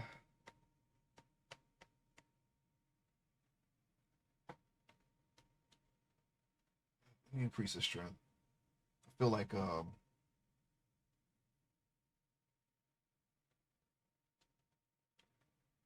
running out of polygons. Usually, when you're making big changes like this, you're gonna run out of polygons pretty fast. We're just pushing in the clay, but it has a profound effect on the amount of manipulation you can do to the rest of the mesh. After a while, we may have to do yet another remesh, but that's okay. I'm okay with that.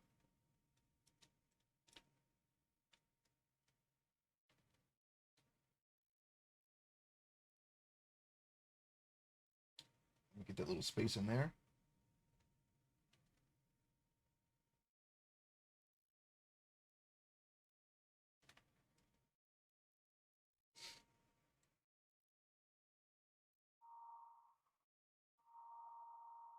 It's coming. It's coming along.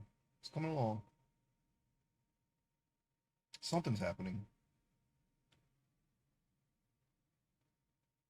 Something is indeed happening. All right, so let's get up in there. It's a very small space, but we're gonna do it anyway. Just enough. We're gonna do just enough. You see, look at that. At the distance of like his laces are actually tied very tightly. It would be, I think they would be a little bit closer. But I mean, we'll just say that, since his leg is in it, because I'm looking at a picture of boots that are fully laced up without legs in them. So yes, these flaps here will be closer when there's no one wearing them. But since he's wearing them, that's about the size they would be apart, I think. It fits, since we sculpted it from his feet, they are the correct width apart. So I think we'll be fine as far as how it looks. Now we're going to get in there some more.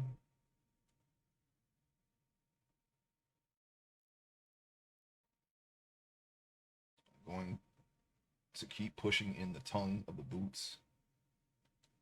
Looking at the other side, we may have to get over there and do that without the symmetry on, just to drive it home. Yeah, because look at that. We're running. Yeah, I think. Yeah, we may have to remesh this again, but I think that's okay. Like it's not a big deal. I'll have to low poly them. I might just do that off stream though.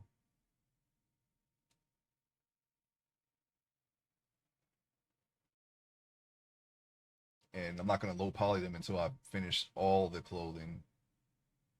So there's that. And I think actually, you know what? I don't have to do that off stream. The only reason why I did the low poly mesh off stream is because I didn't want the camera zoomed in on his butt and his crotch, and I didn't want Twitch to be mad at me for that. So that's why he's wearing underwear, of course. And when you're doing the topology, you have to have the polygons in front, and they cover up the when you take the polygons and you go over the underwear, they'll cover it up, and he'll just be naked again. And of course, I'll be all up in there between, and which may not like that, so I have to do that part off stream. But with the clothing, I should be able to topologize them fully without having to worry about it. It's just gonna be extremely tedious though, and probably crooked because I've never done it before. It's not gonna be as even, but as long as we get the job done, I think we have something to a starting point to improve upon. I'm not really too worried about making mistakes there. It will be I've already topologized the body manually, and I'm doing the clothes, so that will be my second time doing that method manually. Normally, I would use a Z remesher, but I don't have a ZBrush license, so can't do it.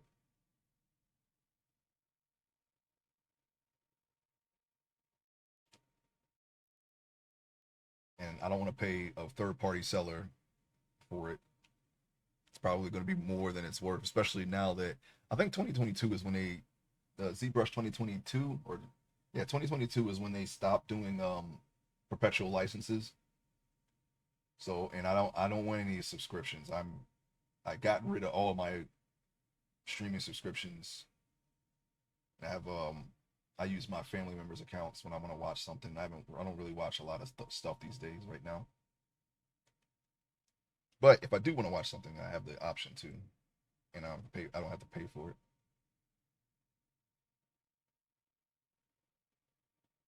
We may have to. Well, we'll do some touch ups here and there. I'm not gonna worry about it. I'll probably do that off stream. I'm really don't want to keep going back to the bottom of the poop. I mean, I get it. It's not super flat and even like it should be.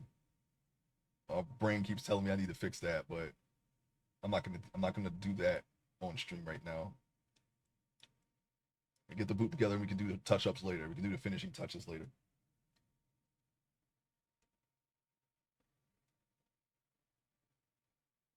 All right, we're gonna keep going in there. We're gonna keep digging this out.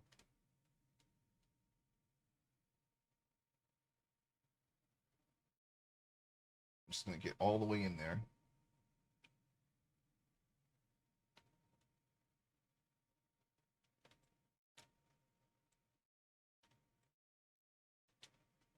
Ugh.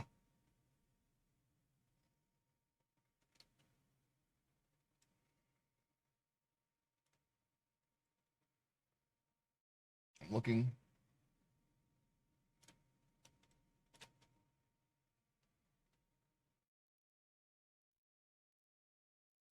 All right, we're almost at the bottom here. And we're gonna have to go and and just touch up the other side as well a little bit. It doesn't look too bad. Looks like we got most of it. There's some things that need to be done, like right there and over here and here and in here. It won't be too much to do on that side, but we got boots. We got boots, and that's the important thing. We got boots, everybody.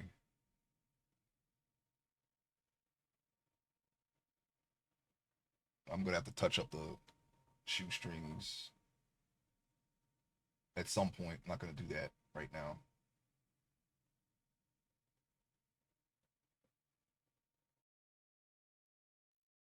We can probably make them more rounded, I guess. Shoestrings, at least boot strings for a boot like this. They're very round strings, very cylindrical strings.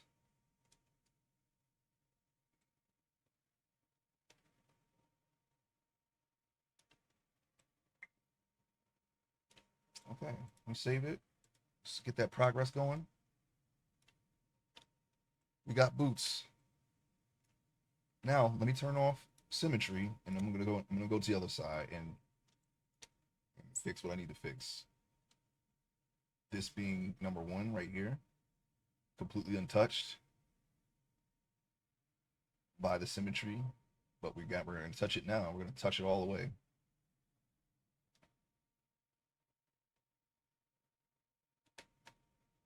All right, we're gonna dig all that in there.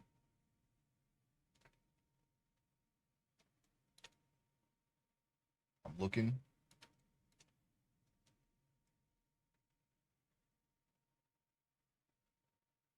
I'm gonna dig into this area a little bit more.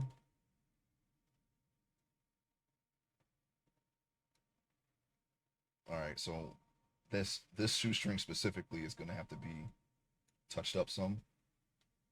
I'm not gonna worry about that right now. No, we're just getting a good idea of what we're trying to accomplish here. We got some edges around this area of the tongue to push in. We're gonna push that in.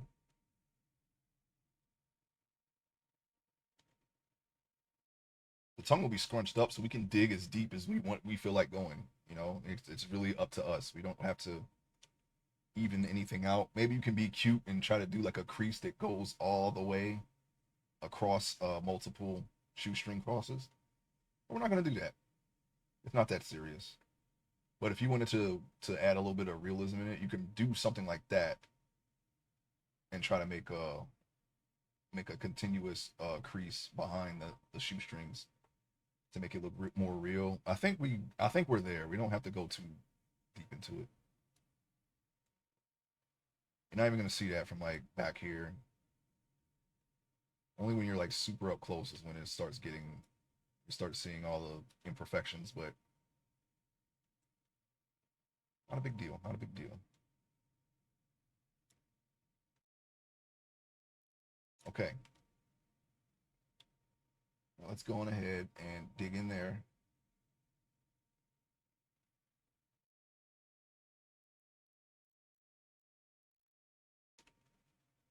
All right, we got a little space right there. We're gonna dig into that just a little bit. We have a little bit, little piece right here that we can get rid of that.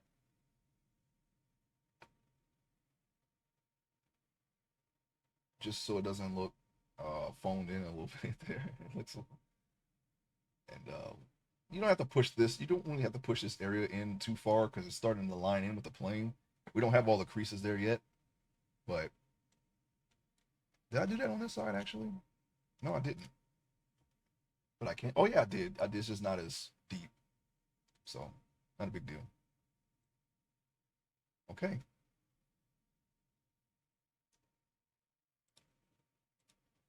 Bang up job, I say. Bang up job. Now, we can try some shoestring repair here. Really just trace over some of this.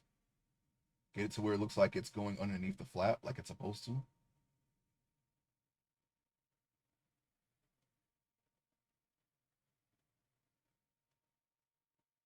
This is under. Okay. So what we can do here is we can reinforce that flap. Okay, that's looking a little sloppy there, but that's okay. Shoestring. We're giving that a rounded appearance. We have a smaller brush than the shoestring is wide, so we can make it look a little rounder than it is. As you can see there, see how it's flat, and you when I go over it, it kind of gives it a bump on the top, making it look round.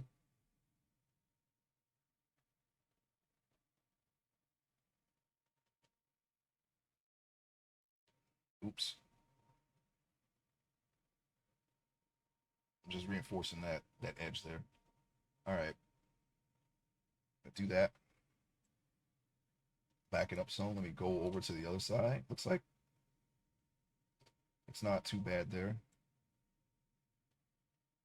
Yeah. Not too bad. Not too bad.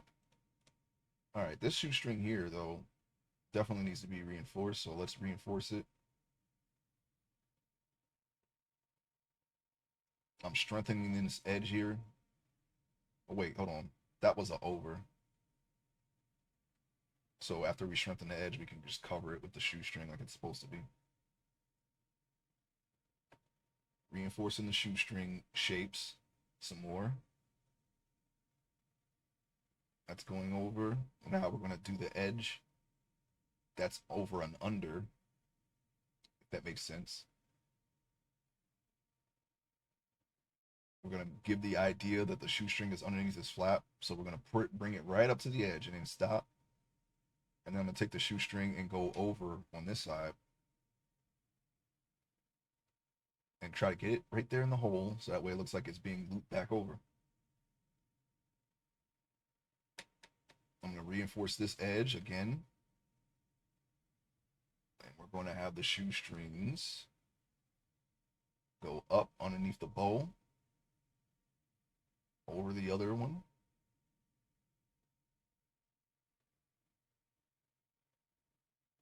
I don't want to keep crossing them over each other. Actually, I could do that. Keep crossing over each other. To give them the it actually helps with the idea of them looking like they're crossed over each other, like they should be. And now compared to the rest of the shoestrings, the bow looks a little flat, right?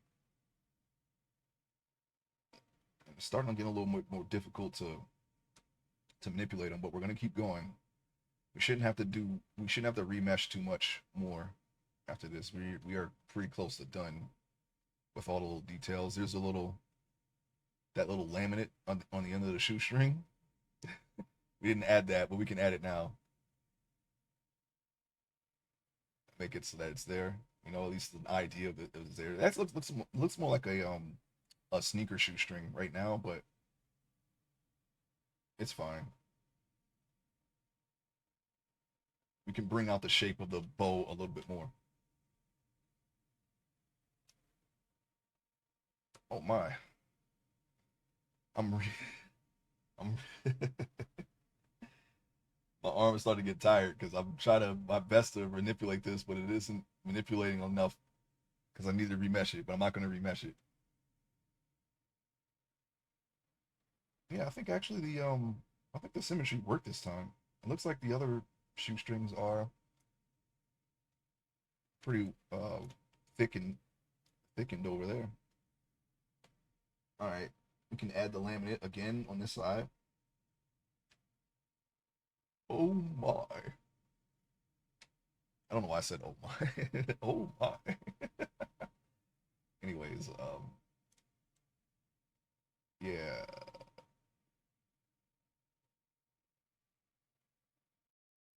All right, so yeah,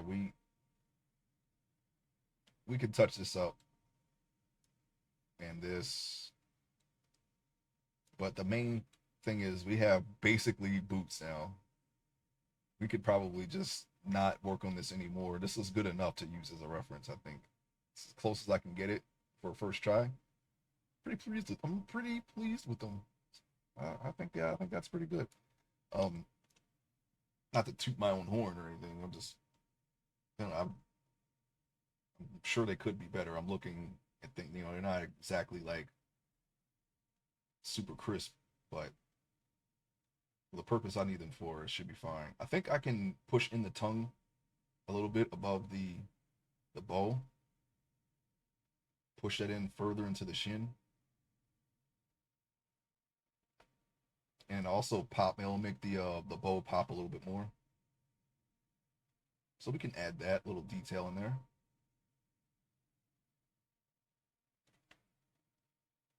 It's all right to me. Now we're gonna do that again on the other side. Whoa. We're gonna do that again on the other side. I was actually holding down control. I don't know why it was adding clay. It doesn't necessarily add clay, it just manipulates what's already there. Otherwise, I would never have to remesh if it actually just added clay. It'd be like remeshing on the fly. I think that would be more taxing on your system if they did it that way. These don't have the laminates on this side. Let's see if we can add them. Okay, I'm just adding more shoestring. Yeah, that's okay. That was a little better. I'm not gonna go all the way here. Just enough. All right.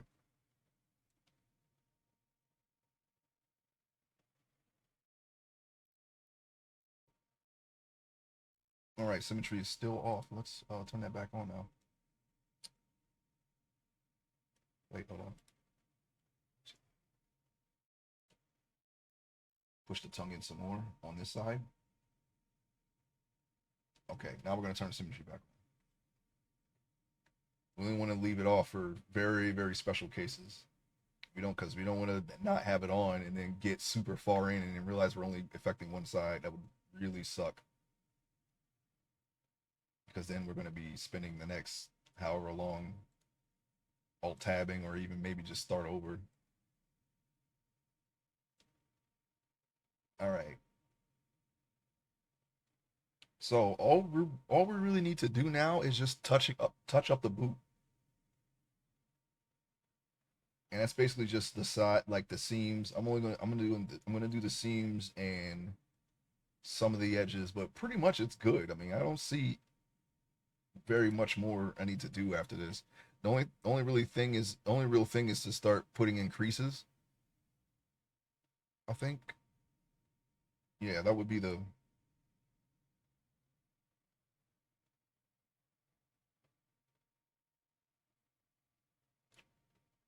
I'm sorry, I didn't mean to cut off like that. That would be the only really detail. The only real detail left to add would be creases. We can probably put some of that in right now. I'm sorry, not like that. Maybe a little thicker. We don't want to make them look like cuts. Just little things here and like that. Something like that. Like they're kind of worn. Maybe we can start crossing them like that. Kind of do that a little bit, and then we can add little thinner ones there. But we can basically lay in the basic shapes of the crease. Increases a little twice, little bit more there. Okay, you don't have to be super. Like I said, they don't have to be super detailed, but we can lay the groundwork there, and then I think I'm going to do the touch ups on the next stream before I move on to the pants. The pants will be really easy. I mean, the only thing that I have to add are the pockets, but we should be able to get the pants, the shirt, and whatnot all done. Hopefully tomorrow, pants, shirt, and undershirt, and it will be fully clothed. And then from there, it'll be just detailing the clothing from there. I'm looking for anything that I can add right now.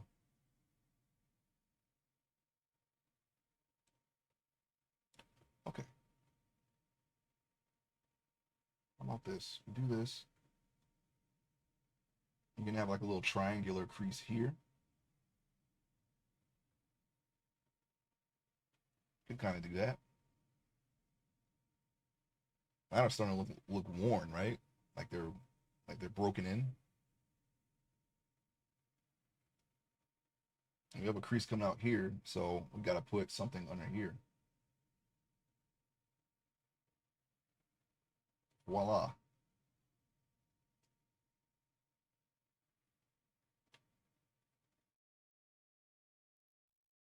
Let's putting in a little bit above the ankle there, a little crease there. I think I just added that. That's really all right. I'm gonna control that, and I'm gonna beef up this crease a little bit, make it a little bit more angular here and here. Maybe do that here, since this is between two creases. Maybe we can increase the bump between like that. You know what? Let's undo that.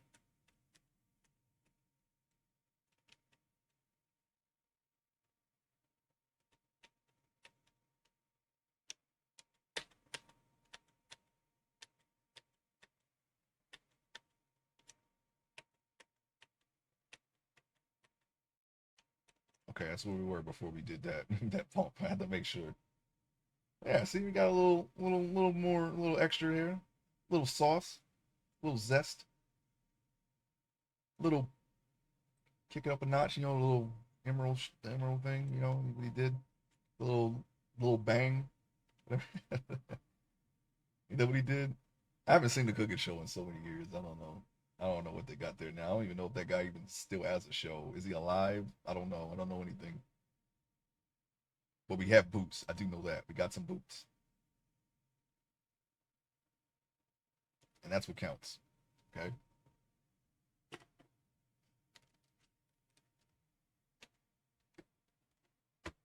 Okay, let's make sure that we save it. All right. I want to thank you all for stopping by and checking out the stream. If you're watching the VOD, I appreciate you watching the VOD, and same with YouTube. If you're watching on YouTube, I appreciate it as well. I appreciate that as well. We have boots, okay? Just some touch-ups here and there, but otherwise we can move on to the rest of the clothing. We're gonna do that for tomorrow. If you're here tomorrow and you stop by, watch the stream, I will see you tomorrow. I hope you have